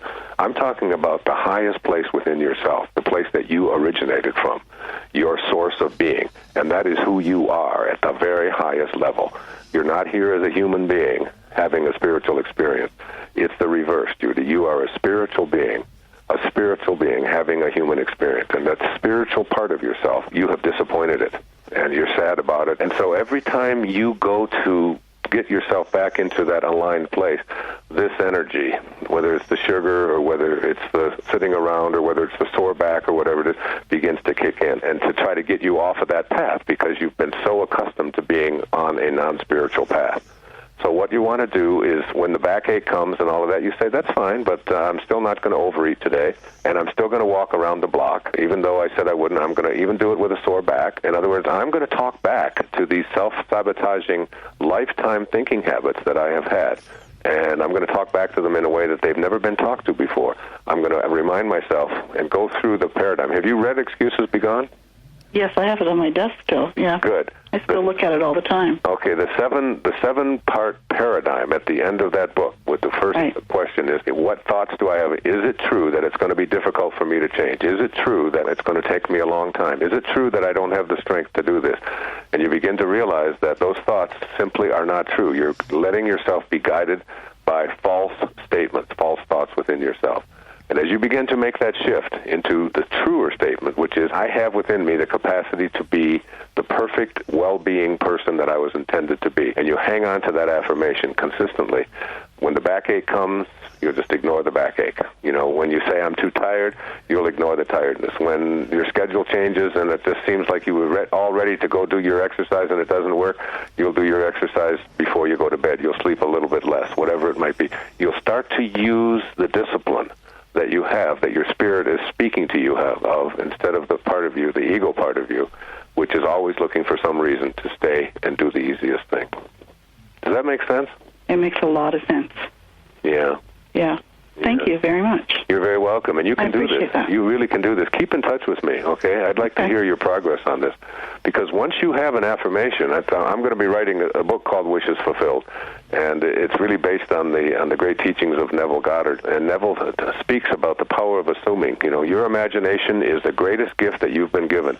In your imagination, you see yourself weighing and looking the way you want to. You even draw a picture of yourself, find the picture of yourself from 10 years ago when you were the weight that you wanted to be, and you reproduce that as many places as you can. You put it in your car, you put it on your refrigerator, you put it on your bed, you put it on your mirror where you put your makeup on. You have that picture everywhere to constantly remind yourself that who I am is this divine, perfect piece of well-being that I originated from, and that's where I intend to stay, and God will help you do it, I promise. That's an awesome idea. I never thought of doing that. Yeah, start with it right now. And when we hang up the phone, you know, you got a backache? Yes. You know, where are you, in Ontario? Yes.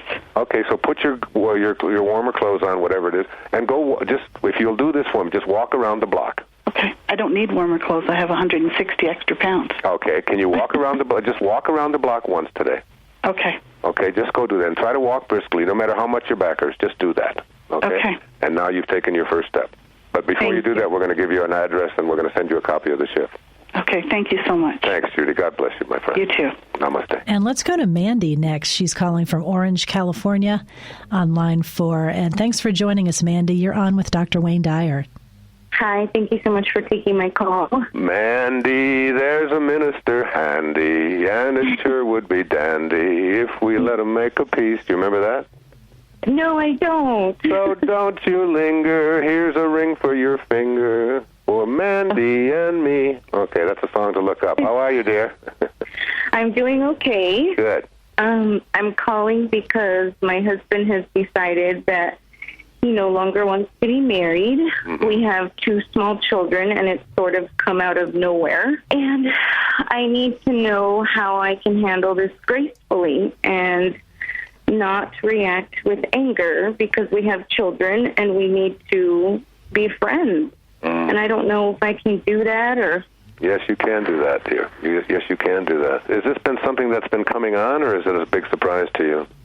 It was a really big surprise. I mean, we're not perfect. You know, we've kind of taken each other for granted over time, but I never realized he was so unhappy. He's never shared that. He's been stuffing his feelings rather than telling me how he feels, and it got too much for him to handle, and then he just snapped and just said, I can't do this anymore. I can't do this anymore.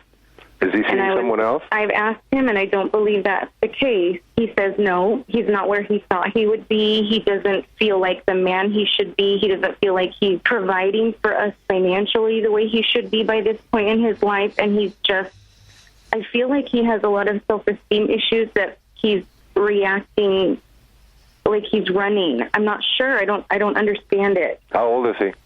He's 34. And how long have you been married? We've been married almost 9 years. And your reaction is, I mean, as far as you're being able to handle this, yes? I mean, you sound rational. You sound like you know you have to be friends, that you can't, and divorce isn't that uncommon a thing. Like every other marriage ends in it in our country. So it's not like half the people in the country are failures. You know, it's not that you failed at anything. You've produced a result. But the question is, where are you emotionally in this thing? You're the mom of 2 little children. Well, I don't want it to end. I think that we have such a good foundation, and we've been friends for so long and together for so long that I want to work at it, and he can't do that.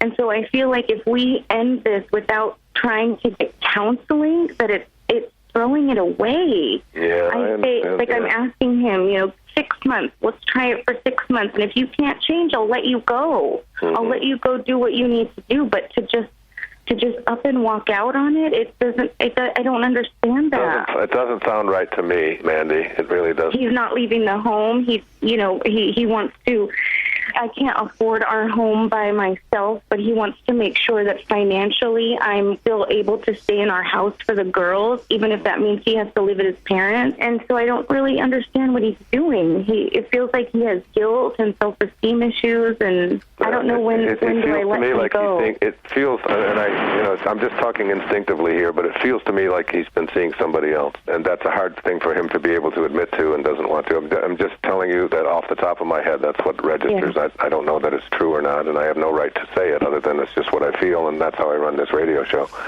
And it's not the first time I've heard it either, so... Yeah. Have you had any suspicion of anything like that in the last 6 months or so? He has, like, a best friend that he's really close to, but she's a lesbian, and so, I mean, I've met her girlfriends, and we've spent time together. No, I don't mean that. I mean, has he stayed away from you sexually, for example, in the last 6 months or so? No. No? No. So you still have a physical closeness? We aren't now, not for the last couple of weeks, because I told him, I said, if this is what you want, we can't lead one life and not the other, because I will think that you want to be with me. I'll misunderstand that, and so we cut it off. Yeah.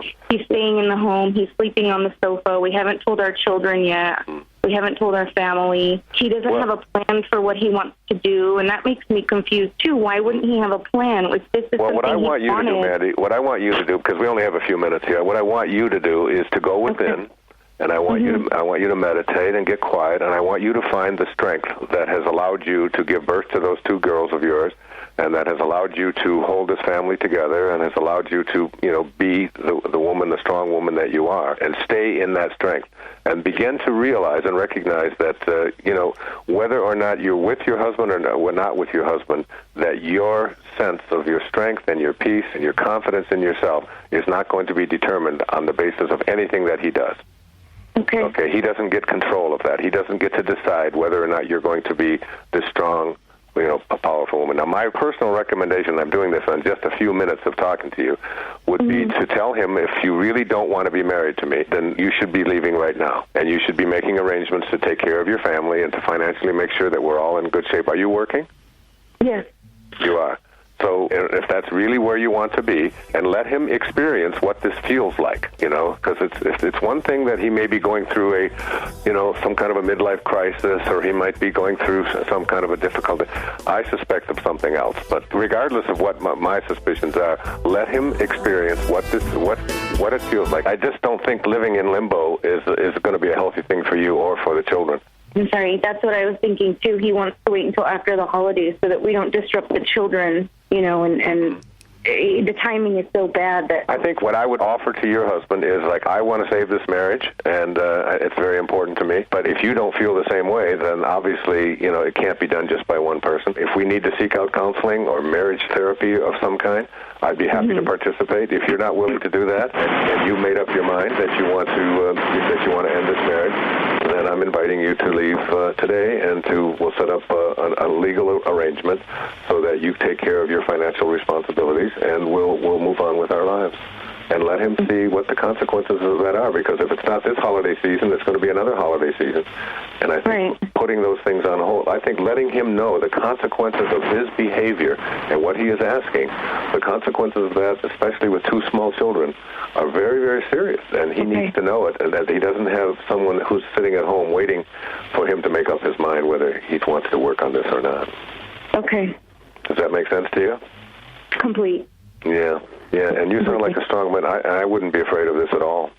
How is your relationship to your children? It's wonderful. And how about his relationship to them? He's been disconnected for a while, and I think it goes back to his self-esteem issues. He loves them, and he's a great father, but he doesn't give them everything that... He has a lot of distractions. He uses his laptop and his phone to keep himself busy. Yeah. So he has a lot of, self-esteem issues, and he doesn't want to face...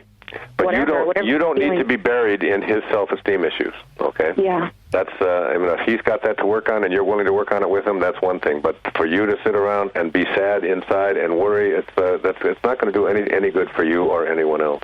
And he needs, as I said, when people make these kinds of assertions and they come at you, then they need to know the consequences of their behavior.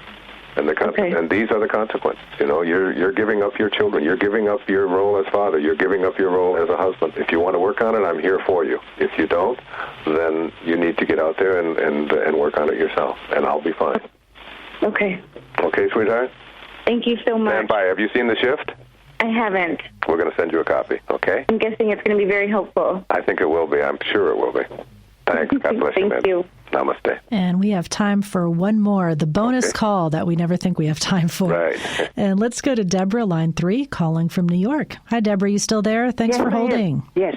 Hi, Deborah. Hi, Wayne. I am so thrilled. I feel so blessed to be able to speak with you. Thank you. I do, too. I have been a fan of yours since your erroneous zones. My goodness. Back when I was a young adult. You're an old person like me now, then. Yes, well, I'm 53. Oh, you're just a baby. Oh, yeah. I think we're all babies in the soul. That's true. So, Wayne, I have a rather unique situation. I recently retired from the NYPD, where I was a sergeant for over 25 years. Right. And so I have devoted my life to service. Mm-hmm. And the last few years, I got certified in executive coaching and leadership training, and I thought that would be my second career. Mm-hmm. I have had this incredible desire to set up a foundation for returning military members who are coming back from active duty to help reacclimate them to civilian life, help them get a start with counseling, maybe some job fairs. And it's a very strong desire. I think of it all the time. So what I'm planning on doing is writing a book on leadership and, using the coaching method of leadership to help people. Because in the paramilitary organizations like the NYPD and like the military, you bark out an order, you expect it to be followed, or else there's negative consequences. Mm-hmm. Whereas the coaching method is to really identify the individual, find out what it is that makes them want to participate, and speak to that. So I'm looking to do that and to set up this foundation. I retired in April. I started writing the book, and I have just lost complete motivation. I find myself just, letting it all fall by the wayside. Yeah, I'd like you to go. You're in New York? Yes. So maybe tonight you can go out and see this film called Brothers. Okay. Have you seen it? No. Have you heard about it? I saw commercials on the TV. It's about returning servicemen, and it was made for you. So that will be a good thing to get started. Okay. Just see if you can find out where it's playing and go see that. Okay. And again, it's like what we were talking about throughout this whole show. It's like a theme has been, is to take some kind of action, any kind of action, specific action. Because what happens is, and this is again, it goes back to when I write about an excuses be gone. We fall back into our habitual self-sabotaging ways. Once we get an idea, we think that it's great and all of that, and we put it out there and we start. And then we start to lose interest because everything isn't falling into place, or because God isn't just putting it right into our lap and saying, here it is for you. It's for you, I think, just reinvigorating yourself with the notion of how important this is. And then find one returning service member in your neighborhood. Somebody, are you in New York City or New York State? Yeah. Yeah, you're in New York City, so you shouldn't have any difficulty with that. No, not at all. A veteran's affair. And just bring one person over to your house that you can start coaching. Okay. Whoever it might be, somebody that's come home from If you can't, then you can go over to one of the military hospitals. Dr. Dyer, welcome to our show today. Thank you, Summer. All right. It was great. We just had Louise's wonderful 80th birthday party in San Diego. Just flew back from there. It was a great, great event. What a wonderful evening. Oh, it was fabulous. Definitely worth waiting for. Yes. Waiting for 5 years, at least we were waiting for. Right. From her 75th now to her 80th. Right. So how about that first principle, that one having to do with matching our daily habits with our true desire and the difficulty of doing so? Or, I'm sure you'll explain how it's quite easy. Well, this is really what the whole principle of balance is all about. When I use the word balance, I'm talking about having a balance, or what I call creating an alignment between our thoughts, what it is that we would like to be able to create for ourselves. If you would like to be able to create abundance and well-being and great relationships, or be able to get a job that you want, or be able to, fulfill an inner nagging destiny that you feel you just haven't been able to fulfill, that we have these desires, we have these thoughts that we put out there that we'd like to be able to manifest and create. And then we also have habits, and those habits don't very often match up with what it is that we would like to create. That people who believe, for example, that they can create well-being in their life and that they can heal themselves don't ever go around with the habit of thinking that it'll probably get worse and isn't this awful, and even the habit of always constantly taking pills and having somebody else diagnose your problems for you and so on. You have a sort of a trust that you begin to develop for yourself that is in harmony with what it is that you want for yourself. So if you want to live a life of well-being, you have to really look at what kind of images and thoughts that you have inside of you that are either keeping you aligned with that or keeping you distant from that. And this is true for creating prosperity. I mean, people that absolutely know that prosperity is something that they can create, or a relationship of love and kindness and joy is something that they absolutely insist upon. They don't have habits. If they are living that way, they don't have habits that are critical of another person, or believing that that your luck has always been bad and that other people's are fortunate than you are, and things like this. You shift around and understand that habits are just our habits of thought, and that our actions come from our thought. So I'm just this first chapter is a principle. I call it an infinity of forests lies dormant within the dreams of one acorn. Just think about that for a minute and hear it in again. An infinity of forests lies dormant within the dreams of one acorn. So here, and this is a metaphor, obviously. You've got an acorn, and buried deep within that acorn in an invisible place is the potential to create an entire forest, an infinity of forests, in fact. But it isn't going to happen unless this acorn is nurtured in a certain way, unless it gets itself into alignment with the creative process that allows all things to flow and to come into the world. So the metaphor for this is, for you out there listening, is that an infinity of possibilities of being able to create virtually anything that any other human being has ever created or done. An infinity of these things lies dormant within the dreams of you, one little acorn, one little being. But if you don't nurture it and you don't provide for it and you don't allow it to flourish and to grow and to manifest in the way that it's destined to do, then it will just wither away, just like an acorn that will wither away if it's not nurtured properly. So I have a little section in this first chapter. This is a little book. I love this little book. It's a green book. It's what we call a puffy book. It's very similar in design to 10 Secrets for Success in Inner Peace. It's just coming out this month. In fact, this week it's just being released. And I think there's 9 of these. I think you're going to really enjoy it, I was going to say. And there are 9 of these principles for getting yourself back in alignment with virtually everything that you'd like to create in your life. If you're overweight, if you have addiction difficulties, if you're having struggles in relationships, if you're having trouble with prosperity, all of these and others are all dealt with in individual principles. So I call this restoring the balance. The objective of this principle, I'm just going to read a paragraph, is to create a balance between your dreams and your habits. The least complicated way to begin is to recognize the signs of habitual ways of being, and then learn to shift your thinking to be in balance with your dreams. So what are your dreams? What is it that lives within you that's never gone away? What inner nightlight continues to glow, even if it's only a glimmer in your thoughts and dreams? Whatever it is, however absurd it may seem to others, if you want to restore the balance between your dreams and your habits, you need to make a shift in the energy that you're contributing to your dreams. If you're out of balance, it's primarily because you've energetically allowed your habits to define your life. Those habits and the consequences thereof are the result of the energy you've given to them. And that's the most important thing I've said in there. If you're out of balance, it's because you've energetically allowed your habits to define your life. And most people's lives are defined by their habits, habitual ways of acting, of thinking, in response to virtually anything that might give them the opportunity to create and manifest their dreams. What they do instead is they go with their habits of telling themselves it's difficult to change, or it probably won't work out, or nobody will understand, or I can't make this move because of all the requirements that I have, or because of all of the things that people have told me in my family and so on. All of these kinds of habits that you have in your life are what are dictating your life. And what I'm asking you to do in being in balance is to allow your dreams, your inner vision, that inner nightlight, to not only become less than a nightlight, to become like a floodlight and be the guiding principle in your life. And that's what I want to say about balance and doing it. And I think maybe we can move to some phone calls if we have time.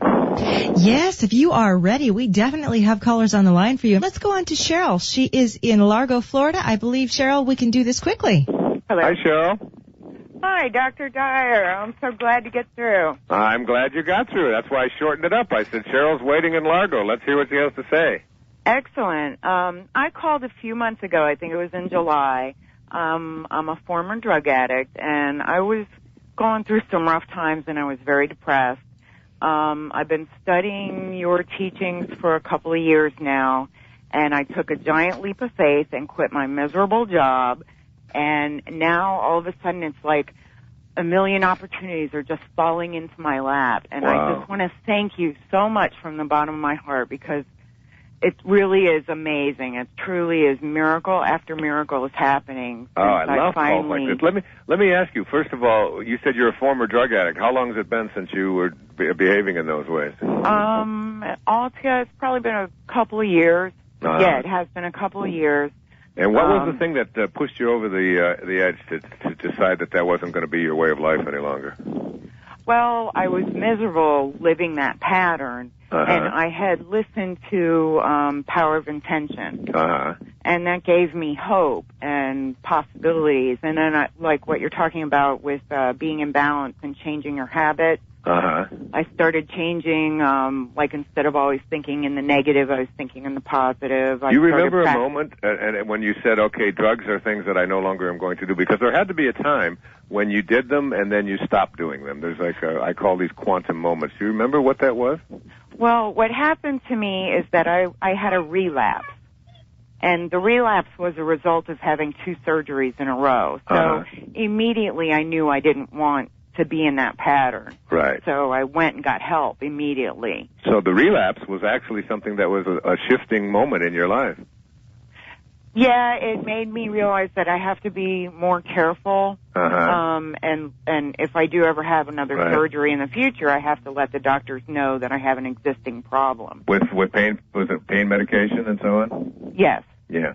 Well, that's so wonderful to hear that. And I want to know about this miserable job. What is it that you were doing that you knew, and not so much what the details were, but what made you make the shift to let go? You call it a miserable job. Is it like you felt miserable when you went into work each day? Oh, yeah, definitely. So you're the perfect example of what I want everyone to hear, is that you changed your dreams, but you also changed your habits so that they began to match what it is that you wanted for yourself, which was an addiction-free life.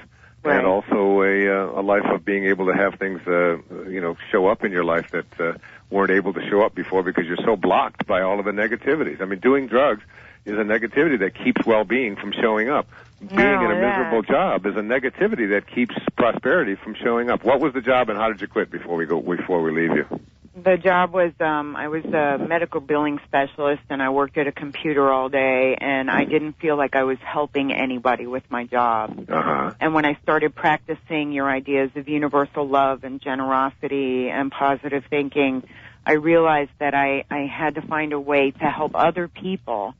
So I wasn't sure what I was going to do. I am an artist, but I wasn't sure how I was going to make a living, but I took the leap of faith, quit my job, and it just so happens that I had started studying the tarot and crystals, and these opportunities just fell in my lap right when I needed them, right when we were about to lose our electric and lose our home. They just fell in my lap. It was, truly miracles have happened to me. Oh, that is so wonderful. And that's exactly, and you know why? Because you've aligned yourself with the energy. And when you do, the universe, or whatever you want to call this force, the Tao that allows everything to be, begins to work with you because you're aligned with it rather than fighting it. That's exactly right. And now what I aspire to do eventually is to help other people who are addicted to drugs to be able to see how easy and magically it works if you only, like you said, align yourself to those energies. Oh, that's so great. Oh, thank you. But I'm going to see you in Orlando. Oh, that's great. Come up and say hello. Tell me we talked on the radio. I'll be up there in just a few weeks. I know. I'm excited. Thanks. Thank you so much, Dr. Dyer. You're welcome. It's just amazing. Thank you. God bless you. Much love to you. All right. Thanks, Cheryl. Well, Dr. Dyer, let's go now. We have Storm in Seattle, Washington. Storm, welcome to our program. Well, hi there, and I'm just thrilled to have you on the phone, Dr. Dyer. Gosh, our whole family is a big, we're just really have always needed your support through the years, and even in my mother's passing with cancer this last year, my sister had your book in the hospital, and we read it to her, and it was just, so I'm just really happy to be talking to you on behalf of my whole family. What book did she read to her in the hospital? Do you remember which one it was? It was The Power of Intention. Power of Intention. And boy, that book, there's something about that book. It's just magically happening in everybody's life. I think so. In fact, everyone joked and called it my sister's Bible. I didn't even know what it was. And my mother bought all these copies of this. And just for anyone who needs to read a book that will help them, that sure is it. And sorry about the noise. I have my 1-year-old in the background. Oh, I love that. I love hearing that sound. It reminds me so many. It reminds me of all of those wonderful days of hearing those beautiful little voices. It's wonderful. Oh, yes, Storm. I love this. How did you get named Storm? Well, thanks for asking. My parents took the advice of my grandfather, and he wanted me to be named Storm. And my dad's name is Rock, and his brother's name is Rush. Who knows? I don't know why. There's no reason. But anyway, I'm sort of an old mother. See, I'm 45, and I have this 1-year-old now. Oh, good for you. So it's great, but it's busy and all that. So was that a surprise, or was that a plan? A very big surprise, yeah. Is this the only child you have? Oh, no, my oldest. The reason I'm calling is about my oldest. Okay, go ahead. I can handle little ones. Those are easy. Yes, right. Okay. Tell me about it. I know. I've got 8 of them. Yeah, so I know, and I love hearing about what your kids are doing there. It's just, fun to just hear what you're doing with your kids and how you've inspired them or helped them get on with things they're interested in. Mm-hmm. But here's my problem. I'm a mother. It's easy to take care of this little one right here on the floor in front of me. But my oldest has left today for his second turn in Iraq. He's with the Army, and he's a medic. Okay. And I'm so proud of him, and he's just wonderful, and he made it through the last time, and there's no reason why he won't this time, of course, But here's what my dream is for my children, to be healthy and happy, and I always put that on the table as this is your job to be the best person you can be and all that. Okay. But it doesn't matter. I lay in bed worrying about these kids, and especially Daly, who's going to Iraq today again for 1.5 years. So how do I stop from worrying about my own child like that? I just don't even know what to do. Well, it's a wonderful question, and I wish I had the answer, because I would be a phony if I told you just don't worry, because I have an 18-year-old son. And I was just in the airport in San Diego on my way over here, and I looked at this young boy in a marina, and I started talking to him, and he was on his way to Iraq as well. And I thought, somebody's mother is very fearful and very, very concerned about that boy. And every one of these quote statistics that we read about every day in the newspapers, whether it's on the Iraqi side or whether it's on the insurgent side, if you will, or the Taliban or the Afghan or the American or whatever it is.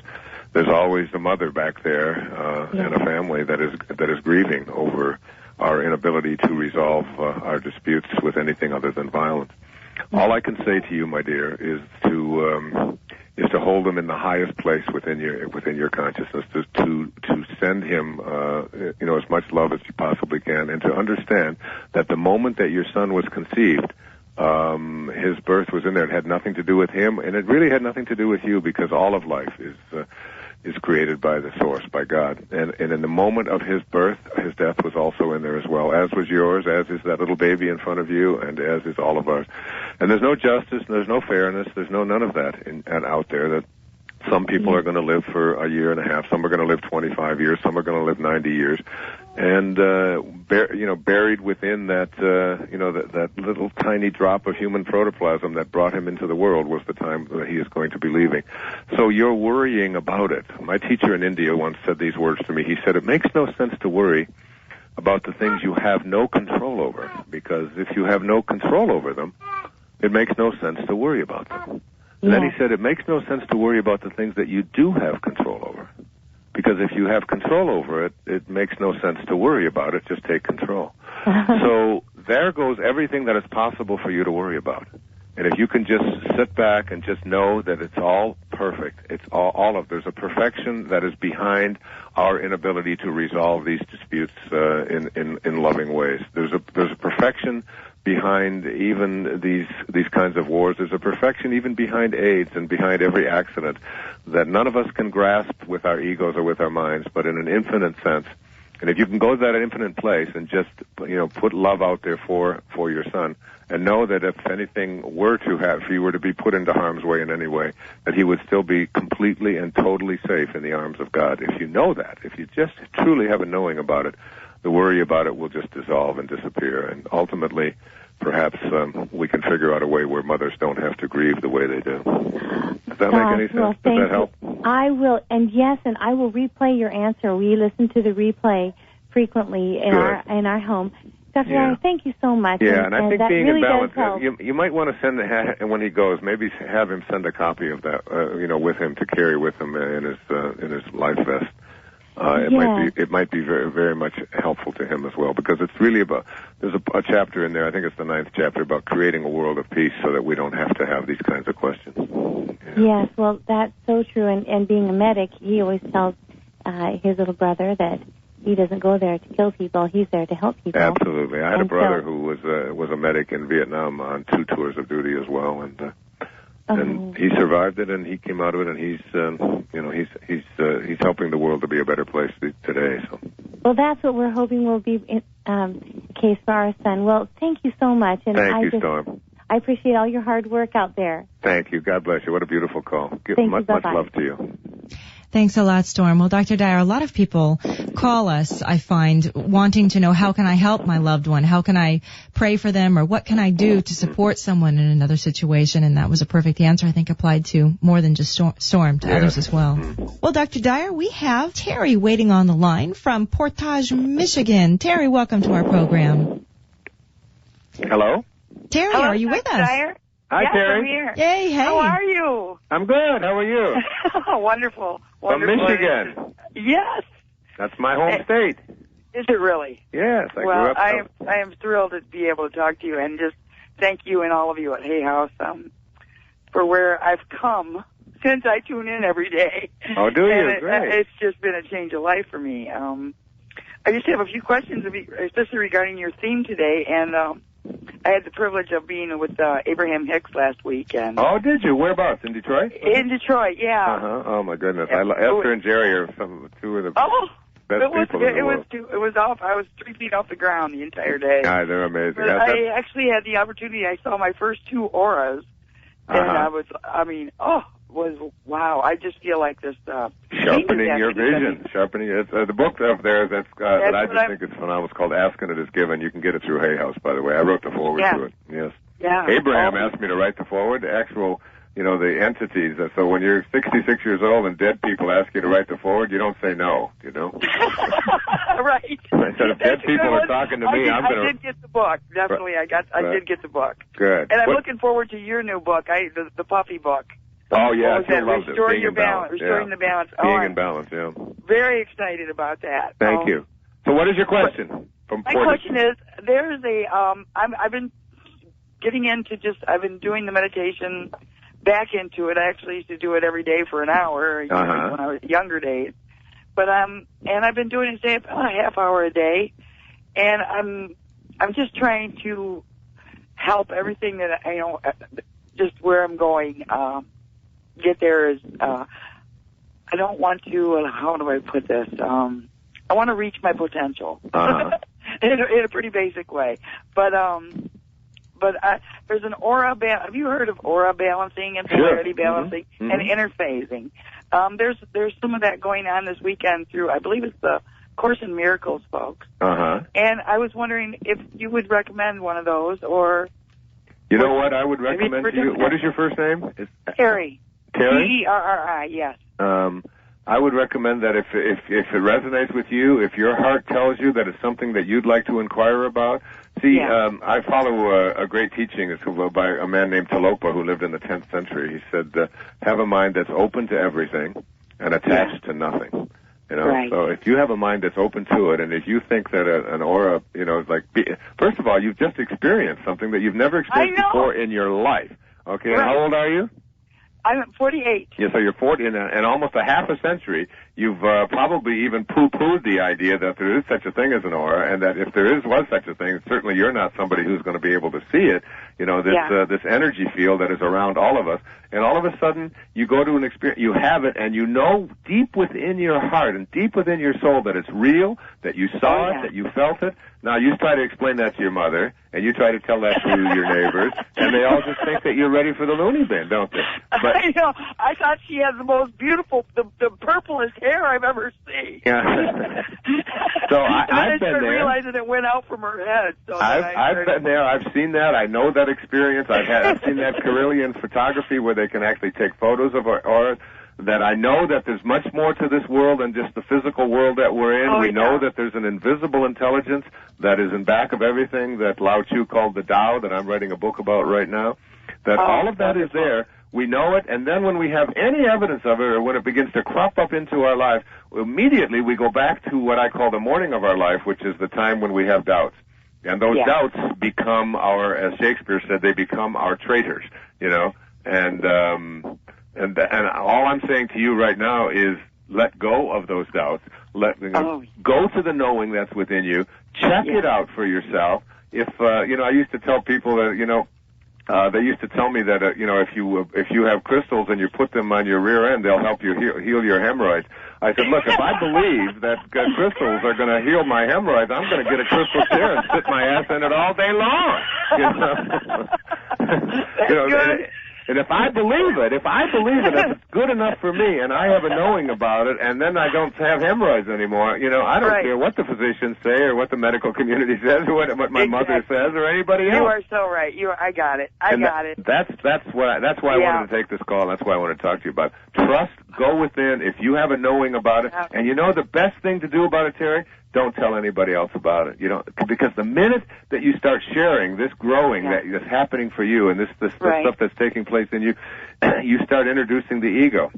You have to defend it. Yes. Yeah, thank you. You have to explain it and you have to defend it, and then all of it, and then you lose it because none of this happens through ego. It all happens through spirit. Right. The other I saw two. One was the lady sitting behind me. The other one was, of course, around Esther. So it was just... it's amazing. And once you have these kind of realizations, and you know what? There's a quotation from Rumi. I don't have it exactly, but he said, every tree and branch in the forest were shimmering, those which average eyes would see as fixed and still. The average eyes people, they look at a tree and they just see a branch and they just see, they see the leaves. But to the person who is looking and living at a different level of consciousness, they see everything is dancing, everything is moving. They see the space between the leaves. They see the energy that is underneath in the roots and in the leaves and in the blossoms and in the fruit. They see all of that, and they trust in it and have a knowing about it, and they live miraculous lives. And that's what I'll tell you, I have my life has totally changed. All of you at Hay House, I can't say. Well, it's a great place to be associated with. Totally, I'm just soaring, and we just had our Louise Hay's 80th birthday party. I heard you say that earlier, and I've got what I want. There were 500 people there. 80. Yeah, 80 years old. She looks like she's about 25 years younger than that. She's an angel on this planet, and I know. And it was just a wonderful, great evening. I was there with my friend Marianne Williamson. And we danced the whole night, the entire night. Crazy dance. 66 years old. I was doing this. I was out there doing the twist. You remember the twist? Chubby checkers and all of that. I was the king. I was having a great time. What an event to celebrate! My goodness. Yeah, and Marianne, of course, is one of the great lights on the planet. I love her enormously. And so are you. And I'm grateful for you and all of your inspiration that you give us all. I was listening to everything the other folks you were talking with, and I'm going, oh. That's so wonderful. Thank you. Thank you. Oh, you're so welcome. Thank you for your beautiful call, and check out Being in Balance. I'm doing a thing that I can't wait. I can't wait to get your book. You know what you got to do, Terry? You live in what? Portage, Michigan. Where is that? Portage, Michigan. Where is that? That's up near the Bay Area. It's between Chicago and Detroit, Kalamazoo, near Kalamazoo. Okay, western part of the state. Yeah. If there's any possibility of getting to San Francisco on the 22nd and 23rd. I want to. Oh, my daughter lives out there. The morning and afternoon of your life, it's going to be an all-day Saturday and all-day Sunday. I'm telling you, it's going to be a life-changing thing already. Last night meditating on this, and the information started coming through me, what to talk about there. It's going to be a phenomenal thing, and it's going to sell out. I mean, it's... when is it? It's coming up the 20... It's a Saturday and Sunday. It's the 21st or 20... I think it's the 21st and 22nd of October in San Francisco. It'll be worth it for you to get there and come, I promise you. I would absolutely. I'll do what I can to try to do that. Great. I thank you so much. Thank you, Terry. What a great call. Great to hear from another Michiganer. I mean, someone from Michigan. Excuse me. Yeah. Right. Thank you so much. Thanks, sweetheart. God bless you. We've got Heather. She's in Los Angeles, California. Heather, welcome to our program. Hi, can you hear me? I can. Hi, how are you, doctor? I'm great, thanks. Just Wayne is fine. Okay, hi, Wayne. Hi. Well, I guess my question would be, I'm a law enforcement officer out here, and, you can imagine working those long shifts and trying to balance my personal and professional life. I guess I just maybe want to hear from you what would be the best advice.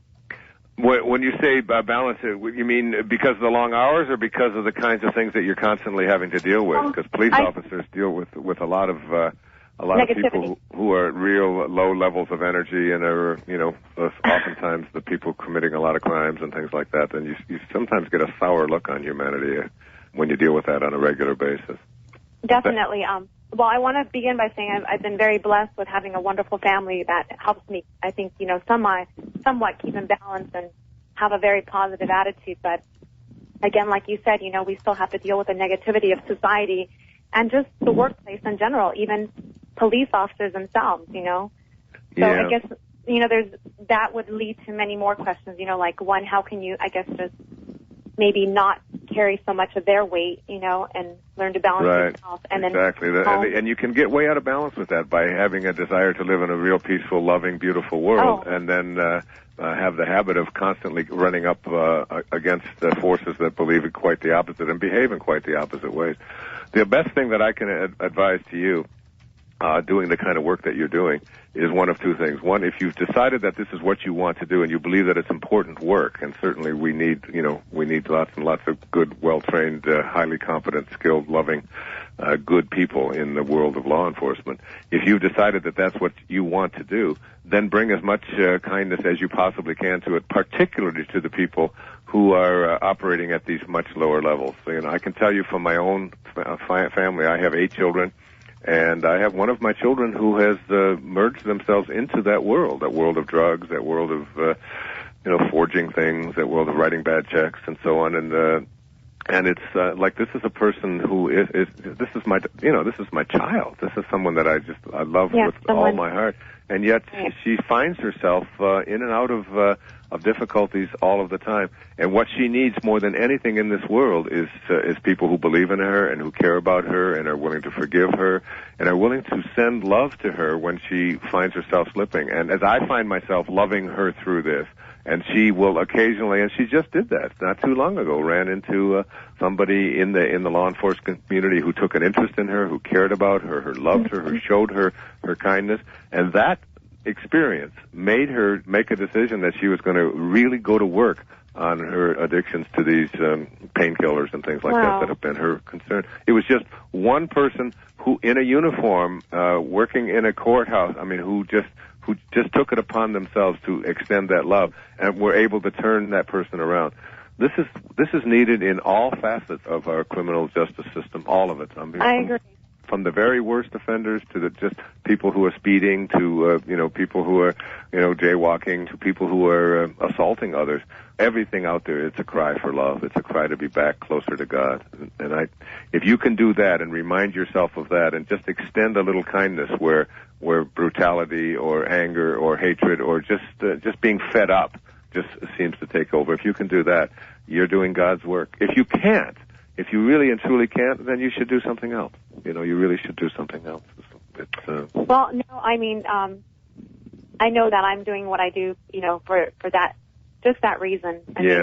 I struggled for a long time saying, why am I doing this? This is so not me. I'm putting on this, I call my uniform a costume, Right, it is a costume. But then I realize that God wants me here. This is my calling. Will I be doing it forever? No. But right now, this is what I need to do. So do it 100% with love, as much as you possibly caring, can. Right, with patience and compassion, and that's right.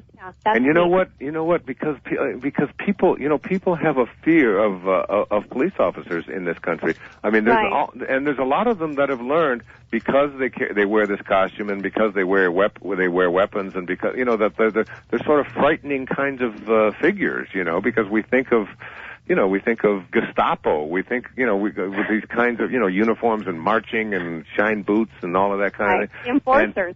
And then when we see somebody who just reaches out and extends themselves or comes over and helps a little kid, find their baseball bat or whatever it might be, very often everybody looks around and they're surprised.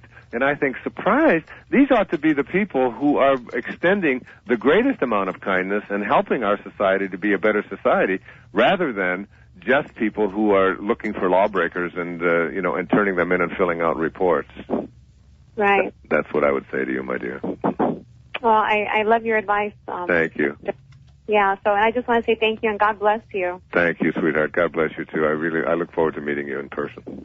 I hope so, too. Thank you. Day. Thank you. Thanks for your beautiful Bye-bye. call. Thanks. Oh, thanks so much, Heather. That was an interesting call, especially with your line of work. Yes. All right, Dr. Dyer, we have Frances, and she is from Louisiana, I believe. Frances, welcome to our program. Hello. Hi, Frances. Well, I'm just astounded that I have you on the other end of the phone. Well, I'm here to talk to you. How are you? Well, are you still there? Is Louisiana still there? Well, Louisiana is still here. We had the opening of the Superdome. I know you did, and you guys won a big game. I watched that game. What a thrill that was, although you lost one yesterday, but that's okay. And actually, the Friday before the hurricane, my husband were at the Superdome. We're entertainers, and we were performing in the Superdome, and but we had to evacuate the next day. So that has been such... we'll never forget the hurricane. Yes, I know. But you know what? You have to be careful not to make it a defining moment in your life. It's a lot of people will do that with really huge traumatic events before and after.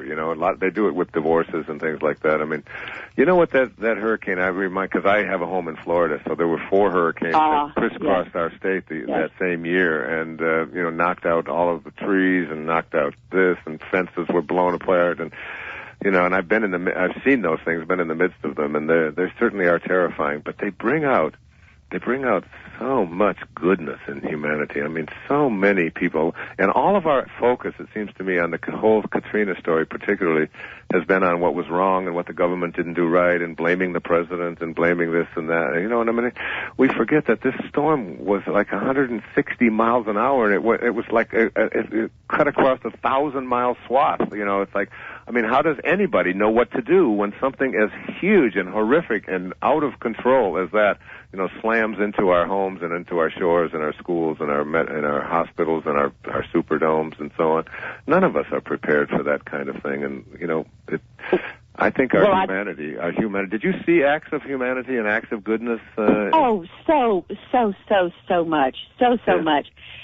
That it was overwhelming, really overwhelming. And that is almost more overwhelming than the storm, isn't it? That what people will do to save innocent people that they don't even know. There are white people who talk trash against black people, and then something like this happens, and they're in there saving their lives. It's and just people's resiliency to rebuild, and what it did for me. Now, I have been a student of science of mind for 30 years, but actually Louise Hay was the very first, I suppose, New Thought book that you would call it, that I read, and that You Can Heal Your Life. That's one of the great books of all time, yes. And it was in the early... Science of Mind minister, too. And yes, and it was in the early 80s, and it was from her that I went to Science of Mind. Actually, Abraham did come to Baton Rouge, Louisiana, about 7 years ago, and I went... And there were so few people; it was wonderful because everybody got to ask the question. Goodness, yeah, and hardly anybody knew. They're wonderful, and they never came back. But that's okay. But I have to tell you, Dr. I went to Baton Rouge and never came back either. I don't. And hey, you two, I have to interrupt because our show is ending. Is the show over? That's it. Thanks, beautiful. Thanks Appreciate so much, Frances. God bless it was great talking to you. You too. Thank you, Frances. Bye. Bye, sweetheart. All right, Dr. Dyer, again next week. We'll see ya. Thank you very much. I'm Summer McStravick, show's producer. It's been a great show. Good night, everyone. Good day. We have Dr. Wayne Dyer with us. We're talking about balancing our lives together. So would you like to just get started? Sure, I would, yeah. Last week we talked about the first principle, which was, an infinity of forests lies dormant within the dreams of one acorn. And it was the whole idea is that we're very much out of balance between our dreams, what it is that we would like to attract into our lives, and our habits, what we offer up to that. Usually they're way out of balance. And this principle here, I call it in the book, there's 9 principles in this book. I call this when you can't kiss your own ear. And people ask me, what does that mean? I said, well, in order to get your ear kissed, somebody else obviously has to do it. Otherwise, your ear is going to go through a whole lifetime without being kissed. It has to come from outside of you, from someplace else. And this is really finding a way to balance within yourself and within your life how you see yourself with what you really are projecting to the world. The big danger in this is that people have a tendency to think that you're just looking for approval. You're making other people's opinions of you the most important thing in the world. And I've taught so much in so many places, from erroneous zones right up until now, over 30 years, that you don't want to be running your life based upon what other people think of you. And the important distinction here is the difference between wanting approval and wanting to have other people's opinions and getting feedback that can be valuable to you, and needing the approval of others, which means that I collapse or I become immobilized if I don't receive, good and favorable things from other people. So I just dismiss all of that, push all of that out, and it's not about either one of these. This is really about what are you projecting out there into the world. And very often we're way, way out of balance. We have a tendency to say to other people, well, in some sense, what kind of a person are you? You'd say, well, I'm a loving human being. But you're not a loving human being if you are behaving in non-loving ways towards a lot of people out there, particularly people that are there to serve you and so on. I mean, you're not a kind person, for example, if you're kind to your family and nice to your parents and things like that, but you're out there yelling at the waiter and screaming at people when they're in traffic and honking the horns at little old ladies who are terrified and are driving too slow in front of you and so on. So you may have a vision of yourself as being this kind, wonderful person, but what you're projecting out there in many, many places is someone who is not kind, who is not very loving. You may think of yourself, for example, as a joyful person, but you may be hearing people telling you a lot, lighten up, stop taking life so seriously, you're always so upset, you lose your temper so quickly and so on. And you may be going around internally with a vision of yourself as this perfectly calm person when in fact other people are constantly telling you that you're full of stress and that you're causing anxiety and you're hard to be around and so on. So the idea behind this one is to take a look at what it is that you are out there projecting into the world, and then to seek out that feedback and to use it in a helpful way. I can give you 2 examples of this in my own life. Life-changing things. There was a time when we had 5 children in 8 years, and we had 3 in about 3.5 years. And so our house was, obviously there was a lot of chaos, there were a lot of babies. Every time I would come home from my writing, I'd have to stop at the drugstore, and I'd have to pick up 3 different kinds of diapers. I'd have to pick up large, extra large, and small, or whatever it was, and I just knew, I remember I'd get purple, I'd get red, I'd get blue, and that was how I handled all of that. So while I would be bringing these diapers home and all of the house was in chaos, so we decided at that time to go out and get ourselves someone to help in the house, to cook for us. So we had a cook there. And this guy, his name was Mark, and he would come in there, and he was a chef, and he would have and I started eating these meals that he was making. They were the house smelled with butter and garlic and all of this kind of stuff, and I started eating a lot of that food.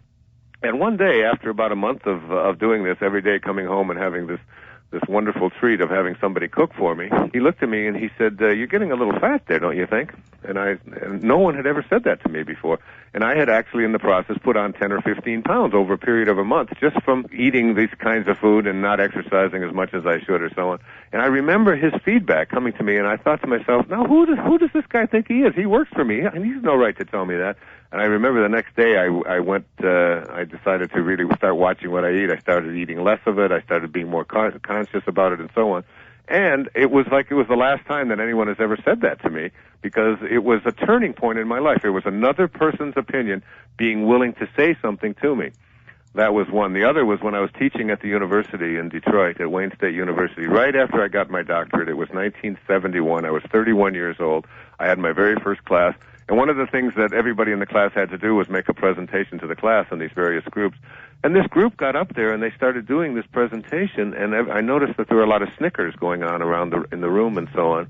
And then people would look at me, and then they'd look at them, and they would laugh, and they didn't know whether to laugh or not. They looked embarrassed. And all of a sudden it hit me that they were doing an impression of me. They were impersonating me. And what they were showing was a person who was a little bit dogmatic, who was fairly loud, who had this little gut, sticking out over his stomach, and they were, doing all of this stuff in a good-natured kind of way. And I remembered how it impacted me. It was like, if I come across that way so that they can emulate me, and I was a little bit too loud perhaps, and a little bit too dogmatic and so on, that it was really a life-changing kind of thing for me. So other people's opinions and what you're projecting to the world, you want to be able to be in balance in the sense that how you would like to project yourself to the world is, in fact, what the world is thinking about what you are projecting. And if it's not, if you call yourself kind but you're nasty to the waiter, if you call yourself stress-free and yet you're jumping up and down at other people, if you're losing your temper quickly and think of yourself as a calm, in-charge person, and you're getting that kind of feedback and information out there, it's good to get yourself back into balance and to be projecting exactly what it is that you would like other people to see you as. Making your feelings about yourself match what other people are perceiving about you. Well, yeah, not even Precisely. so much always matching, but at least not fooling yourself into telling yourself that you're one kind of a person or that you behave in a certain kind of way, when in fact the opposite. This is another thing, is even about if you ask most people, are you a truthful person, for example, most people would say, why, of course I'm truthful, but then you find themselves, skirting the truth in a lot of ways. You project yourself as something that you don't really want to be projecting yourself as, and in fact, the fact is that it isn't so much how other people are seeing you, is that you're not seeing yourself in an authentic way. I see. Well, Dr. Dyer, what do you say we go right to our caller, Lisa in St. George, Utah. Lisa, welcome to our program. Hi, Lisa. Hi. You're live on air, Lisa. Oh, great. Hey. Oh, I'm so excited to be on the phone. Thank you. Me too. Have you ever been to St. George, Utah? I have never been to St. I don't know. Maybe where is St. George? It's like 45 minutes from Zion National Park. Oh, because I thought St. George was in the White House, but I think that's the way he thinks anyway. Sorry about that. I couldn't resist. Beautiful. It's beautiful here. And, I know it is. If you ever get a chance to come, you should. It's red rock and gorgeous. It is beautiful. I've spent a lot of time in Utah. I've spoken at 2 universities there. It's a beautiful state. Well, I want you to know I've been following just recently all the books you've written. This last summer in June, I had a life-changing experience, kind of what you talked about in one of your books about forgiveness in my own life. And right after that happened, I found your book, 10 Steps to Inner Peace and Success, and read it. And then after that, Power of Intention, read that. After that, Inspiration, the Ultimate Calling. Then I got Getting in the Gap, and I just finished Being in Balance. What did you think? Because that was a book that just sort of channeled itself through me. I was really, really deeply touched as it wrote itself through me. Being in Balance? Yes. I loved it. Everything, I will tell you, since I started doing reading your books, and with each book, I've kept 3x5 cards with me that I've written your affirmations on. Right. And some just little things in the book that just got my attention. And I probably look at those every day. Oh, I have a whole stack of them. I do the very same thing. I don't just do it necessarily with my work, but I do it. I start out every single day. There's a book out there about the Tao. I'm writing a book on the Tao right now. Wait till you finish that one. I know. I'm on number 71 right now. In fact, number 71 is something I was talking about with my daughter this morning, who's been really struggling with some addictions and so on. And it says that you'll never get well until you get sick of being sick. Yeah, and it said great sages know that, and they never get sick because they're sick of being sick. And I've been thinking and contemplating that whole concept. And even what you said about forgiveness, it's like you get sick of being angry, don't you? You just I ended up taking everything that happened to me in my life that I felt like, oh, this happened to me, and made it like, oh, I got to experience that. Yes, you created it. Yes, I created it, and look at where I am now. And who did you have to forgive? What did you do? Everyone. When I was a small child, I grew up in Los Angeles, California, born and raised. Both my parents have their PhD, and they're very, they worked. But we were raised Mormon. Well, my mom was very trusting, and so I was taken to a babysitter's house that, needless to say, I was taken advantage of. Right. As a young girl? Yes, 4, 5, 6. And so we moved from that house, and being raised, of course, in a religious home where you just don't talk about those things. None of those things come up. It was just, I always carried this with me, like this shame and this guilt, and it was like my fault or nobody protected me. And I attracted that throughout my whole... You attracted more of the shame, more of the things that you put your attention on because you get what you think about, right. whether you want it or not. And again, I had this experience of forgiveness before I even read your books this summer, but I was ready. I guess it was just, I was ready. Well, let me just break in a minute. Did you see what happened in Lancaster, Pennsylvania with the Amish people? Yes. And where that man lined up the girls and shot 5 of them and so on. And somehow, when we looked at these people and they said, we practice living as Christians, this is our whole philosophy. If we can't forgive the people who harm us, then all of the things that we talk about and all the things that we live are not authentic. Right. And they somehow got it right, didn't they? They somehow got these peaceful, loving people that got it right. They did. And that's what has, literally transformed the last 4 months of my life was that forgiveness. It is. It did. It totally, completely changed my life. Anybody out there listening? And not only that, but then I married someone that was a sex addict. And so I got more. It was like I know I did that to get past and to forgive again. It's like all of these things have taught me, and I love this man. Even to this day, we have 4 beautiful kids together. We're best friends now. But so it's really an act of the heart, isn't it? It's not really necessarily that you have to go send him flowers or anything. It's an act of the heart. And once you create loving. I don't love everything he does. Right. But I love him, the spirit. You probably don't love everything you do either, but you still have to love yourself. But and ever since, let me go on, so I got Getting in the Gap, and I do that, and that meditation is just what I needed. When I first started, I was going, this is really hard. Anything. I'm a dancer. I do a lot of creative things, and always at first it's difficult, and I want to really say that to everyone listening, because if you just keep doing it, now I go out and I do it on my own without listening to your voice. Yeah, that's the meditation you're speaking about. It's a CD in the back of Getting in the Gap, or it's called, I love it. It was taught to me by a great teacher who learned it from the people who wrote it back 2,500 years ago back in India. And all of these things you say resonate, have made sense to me all along. Like when I was a little girl, I remember waking up at night, seeing energy in my room really quickly moving, and being afraid. Just everything, even though I was raised in a home that really was, you can't think that way. No. We're not allowed to see. We're not allowed to have any spiritual guidance other than the prophet. None of those things were, it never felt true to me. But everything you've said feels true to me. And I will tell you that since I started doing those manifestations, Getting in the Gap, anything I've wanted to do has come up. That's so wonderful. That's such a confirming. It's a great. Like I said, I teach dance. I'm an instructor. I've been wanting to go. Just everything I love to do, I get to do. I wanted to go to Jamaica. Lisa, we're going to have to interrupt you right now. Well, thank you so much for your call, Lisa. God bless you. What a great call. I really appreciate your confirmation. Well, Dr. Dyer, I think we have many calls to attend to, so let us get on with Rose in Lexington, Kentucky. Rose, welcome to our program today. Hello. Thank you so much for taking the call. Hi, Rose. How are you? I'm just great.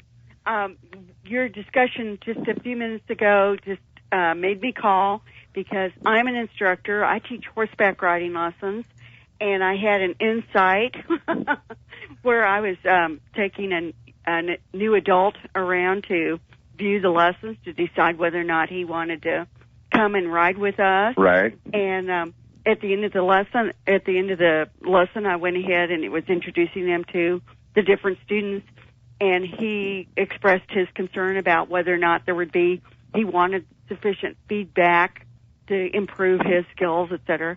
And the student that was there said, "Oh yeah, she'll give you lots of feedback." And I'm like, "Whoa!" Now she said it in a laughing, fun way, but there were behind there was some insight, and I'm saying like, "Well, I would never think of myself in that way." I mean, right. She was saying that you maybe come across a little pushy or too strong, a little too strong or too excessive or whatever. So now that insight is very important because, of course, I'm in a place where I want to improve and grow my business, and also I want to make life. My whole concept of riding is that horses give us life lessons. It's not teaching riding. My daughter Summer is a horse instructor. I mean, this has been her life, and I know that. And it's very interesting what you're speaking about there, though, because there's really this fine line between not wanting to run your life based upon what other people think of you. Certainly, there's a wonderful book title called "What You Think of Me Is None of My Business." So that you don't want to go around just saying, well, and then you become a people pleaser, and you're trying to, you're trying to please this audience and that audience. It's one of the problems that we have with the authenticity of politicians. Because before one group they'll say one thing, and before another group they say something else. They go to another part of the country, they say something else. Always trying to be out there pleasing everyone else. So there's that extreme. But then there's the other extreme of people who go through life and behave in certain ways, and they think they're one thing, and they're coming across a very different way. And you want to have that feedback. I think the real crucial thing in all of this is to be is to not let yourself become immobilized, regardless. Like if you got some very harsh criticism, and it's funny, was that a young child that said that to you? No, it was another adult. It was another adult. Yeah, and she said it in a nice way. I mean, but there was also a hidden message in there to you. Yeah. Yeah. So that at whatever it is that you are receiving in the way of feedback, you don't become immobilized by it. You just take it, you note it, and you say, you know what, if that's the way I am, I want to be a little bit more cautious. If you're a person who needs to be in front of an audience, actors and actresses often come to me and talk about, it's easy for you to say to be independent of the opinion of others, but my whole livelihood depends upon whether the people out there, like what I'm doing. And if they don't, I need to know that. And I think that keeping that perspective is what we're talking about here. Mm-hmm. Okay. Well, thank you. I appreciate that. It's really nice. Yeah. On the activity side, I do feel that it is insightful. And so the action step I'm going to take is to go get your book in balance and read through it and pick up those pieces that maybe are not in balance. No, that's great. And take, put it in perspective. But I sure do thank you for your help, and I'm going to be looking forward to your coming to our neck of the woods. I'll get out there, Lexington, Kentucky. It's isn't that right across from Cincinnati? Is that? Yeah. Yeah. I've been at your airport and many times. We go to Cincinnati often for the different Hay House speakers. Yeah. Well, great. Well, God bless you. Thank you for your wonderful call. I appreciate it. Namaste. Thanks a lot, Rose, for your call. All right, Dr. Dyer, we're going to go now to Clayton in Orlando, Florida. I wonder if he's going to be at the conference at the end of the month. Clayton, welcome to the program. Hi, thank you so much. Hi, Dr. Dyer. Hi, Clayton. How are you, my friend? I am great. Well, finally in Orlando with the weather subsiding now. It's actually enjoyable down here. It's beautiful there from what everyone tells me right now. Instead of the swamp-like conditions that we usually endure here. Yes. Enjoy the swamps. Enjoy them. I know, it's exciting. And the smell is just wonderful. I'm sure you experienced that smell. I have. My question for you is, I read hundreds of spiritual texts over my life and came to Bikram yoga at an early part in my life. And I work in television, and I co-host a nationally syndicated television show across the country on in the morning. And the space that I'm at now, it's a place that's really filled with negativity, and it becomes like a fishbowl environment where I sort of tie my self-esteem to that place, right? And whether or not I'm good enough, or whether or not I've succeeded in such a way, and whether or not I can get to that next spot. And they've begun to basically explain that I am not going to be part of their program anymore, and that I'm going to move to a different spot, or I'm going to stay there while they bring these other people in to sort of try out for this particular job and this. And yet I've tied my self-esteem to this place for so long, and I want to take it to the next level where I become a network anchor and move to the next level and move to a higher level, but I still have that self-doubt, that one little nugget of self-doubt. And I wanted to get your perspective on, with all of the with all of the affirmations and with all the meditations and all of the understanding that, this network job is on its way, and I know it's coming. Right. But then it sneaks in that back door. And I think, for whatever reason, I think that's what everyone always worries about, that one little nugget.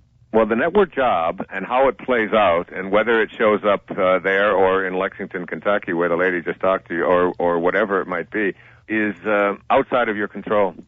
And it's because those are just the details, and the details of how things work are not really in our hands.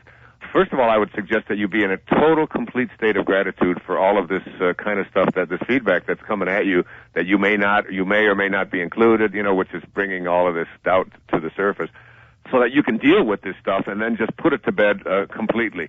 In other words, you want to create for yourself an inner environment that is so filled with peace. I was introducing Louise Hay at her 80th birthday party. I was giving a tribute to her at her party last weekend, and I quoted Herman Melville, and he said, he was writing Moby Dick. He said, "For as this appalling ocean surrounds the verdant land, so in the soul of man lies one insular Tahiti, full of peace and joy, but encompassed by all of the horrors of the half-lived life."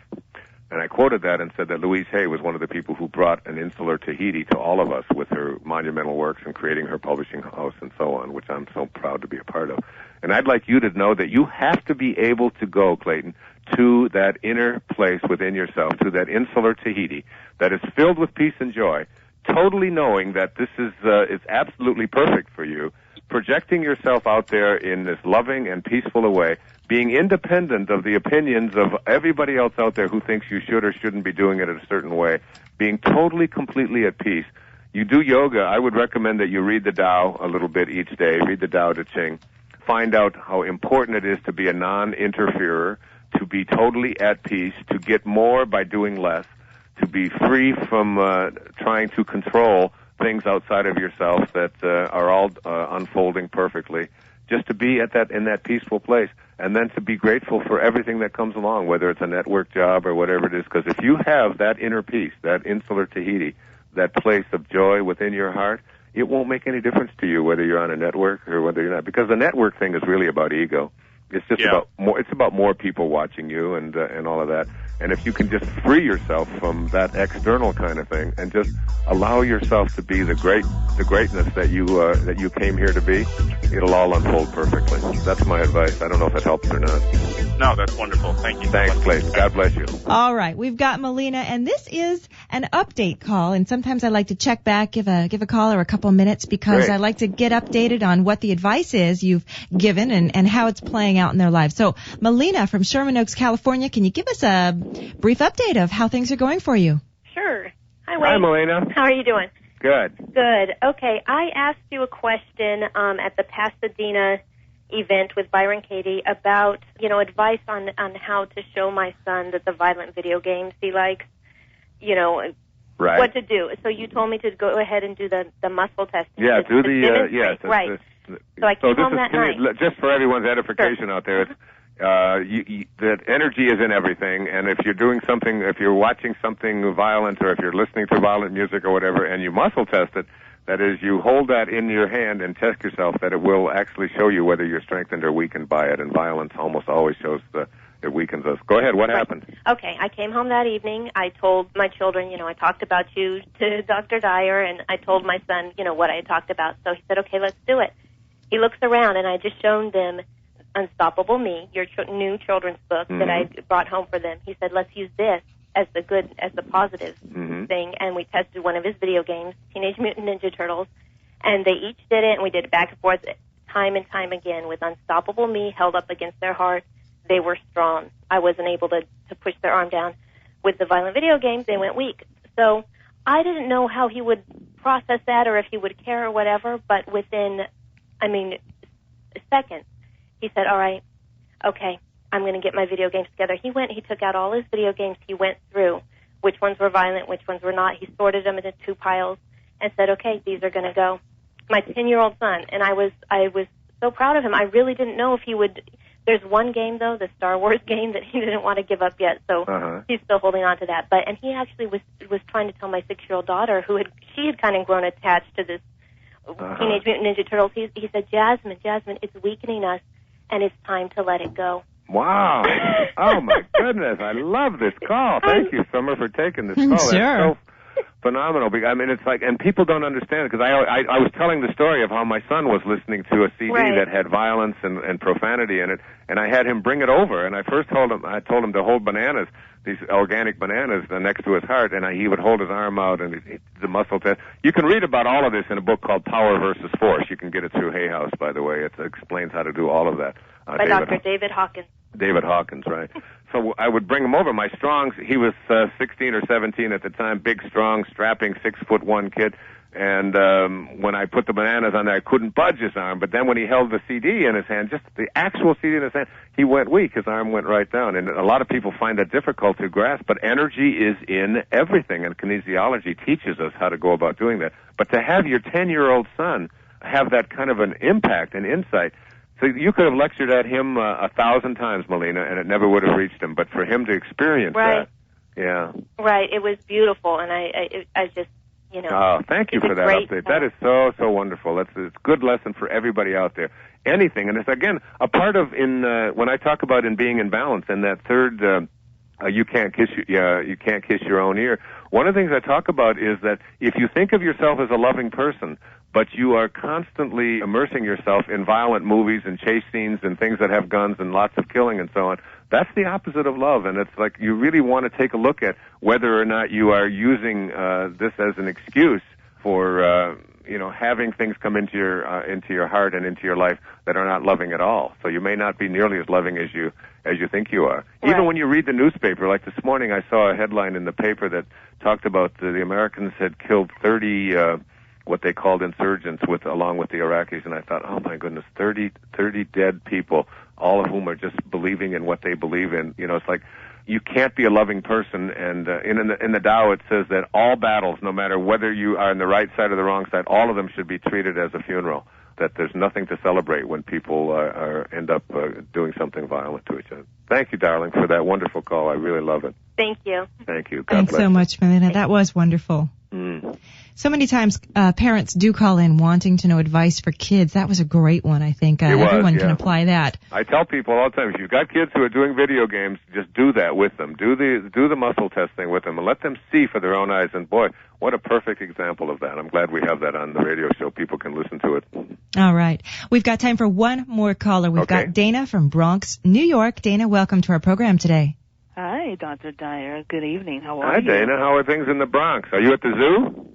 Not too far from the zoo. I'm actually more closer to Manhattan, actually. But weather is fine here in the Big Apple. And good. All is well. Good. I know you're wrapping up on the show, so I'll make this brief. For most of my adult life, I've been working in the corporate sector, corporate environment. But I really want to transition into my own home business. But I'm scared to death, knowing that I may have to sacrifice a salary, at least if I go into my own business, and benefits. And I really want to make the transition, but there's something really preventing me from moving forward, aside from this fear. And I was wondering if there are any words of wisdom you can share with me about. What is the business you want to start in your own home? It's like more of a holistic practice in which I do some massage therapy. Yeah, see, I just sensed it in you. What is your first name? Dana. Dana, I sensed that the minute that you started talking, I said, this is the person who has love to give away. There's something in your voice. There's an aura in you. I'm not psychic. I don't do readings like Sylvia and all that. But I felt very deeply and profoundly that you have an enormous amount of just loving kindness to give away, even the way you just talked about the Bronx and where you are and so on. That should be enough information for you to have to know that you're on the right path and that it will work. And that the biggest fear that you have is that you won't have the salary. But look beyond that and ask yourself, what is it that I'm really afraid of? Am I afraid I'm not going to be able to feed myself or to pay my rent? And then take a look at, how old are you? I'll be 39 next week. So in 39 years, have you ever had any time in your adult life when you haven't been able to feed yourself or take care of and be responsible for yourself? And the answer to that, I'm already sure, is that you've always been able to handle it. So there's no reason for you to look back with anything other than total confidence that you'll be able to continue doing that, whether or not a salary is coming or whether it's coming from your own business. But you have great love to give away. That's what you have to give away. Oh, my goodness. And I thank you for that, Dr. Dyer. In actuality, okay, well, I'll definitely... Where are you from? Where are you originally from? New York City. From New York City? New York City, born and raised. You have there's something in you that do you feel that as well? Do you feel what I'm describing here? Do you feel like there's something that's inside of you that has to escape, wants to escape, wants to serve, but you're holding it back? For ages. Yeah. For ages, especially over the past 2 years. In a sense, wanting this to grow, wanting my abilities to grow, to shed some light on it, to accentuate what I have and be able to share that with other people. So, and I can't do it in a stuffy corporate environment. I gotta go out. You'd be surprised. I know. I was driving down the Long Island Expressway. You've probably been on it. I was living out in Huntington, New York, and I was teaching at St. John's University. Oh. And I had a position. I was the star there. It was 1971, and right up till 1975, I got promoted. I had tenure, which is like a guaranteed job for the rest of my life, a guaranteed paycheck for the rest of my life. And something happened to me on the Long Island Expressway, and I drove in, and I went into the dean's office. Her name was Sarah Fassenmeyer, and I told her I had to resign. I was writing Your Erroneous Zones, and that I was going to go out and I was going to be on my own. I was going to have to earn my own paycheck. I was going to have to figure out how to get my health care insurance covered and do all of that. And I was scared, but you know what? I made more money in the first year than I had made the previous 30 years of my life. That gives me something to go by. Thank you so much, Dr. Thanks, Dana, for your call. Gotta let you go. To watch another amazing Wayne Dyer video, check it out right there next to me. I think you'll love it. Continue to believe, and I'll see you there. I've been reading about Saint Bernadette, who was just a young girl when she had the 18 apparition visitations in 1858 in Lourdes. And it's interesting that there were 18. I've always said that number 18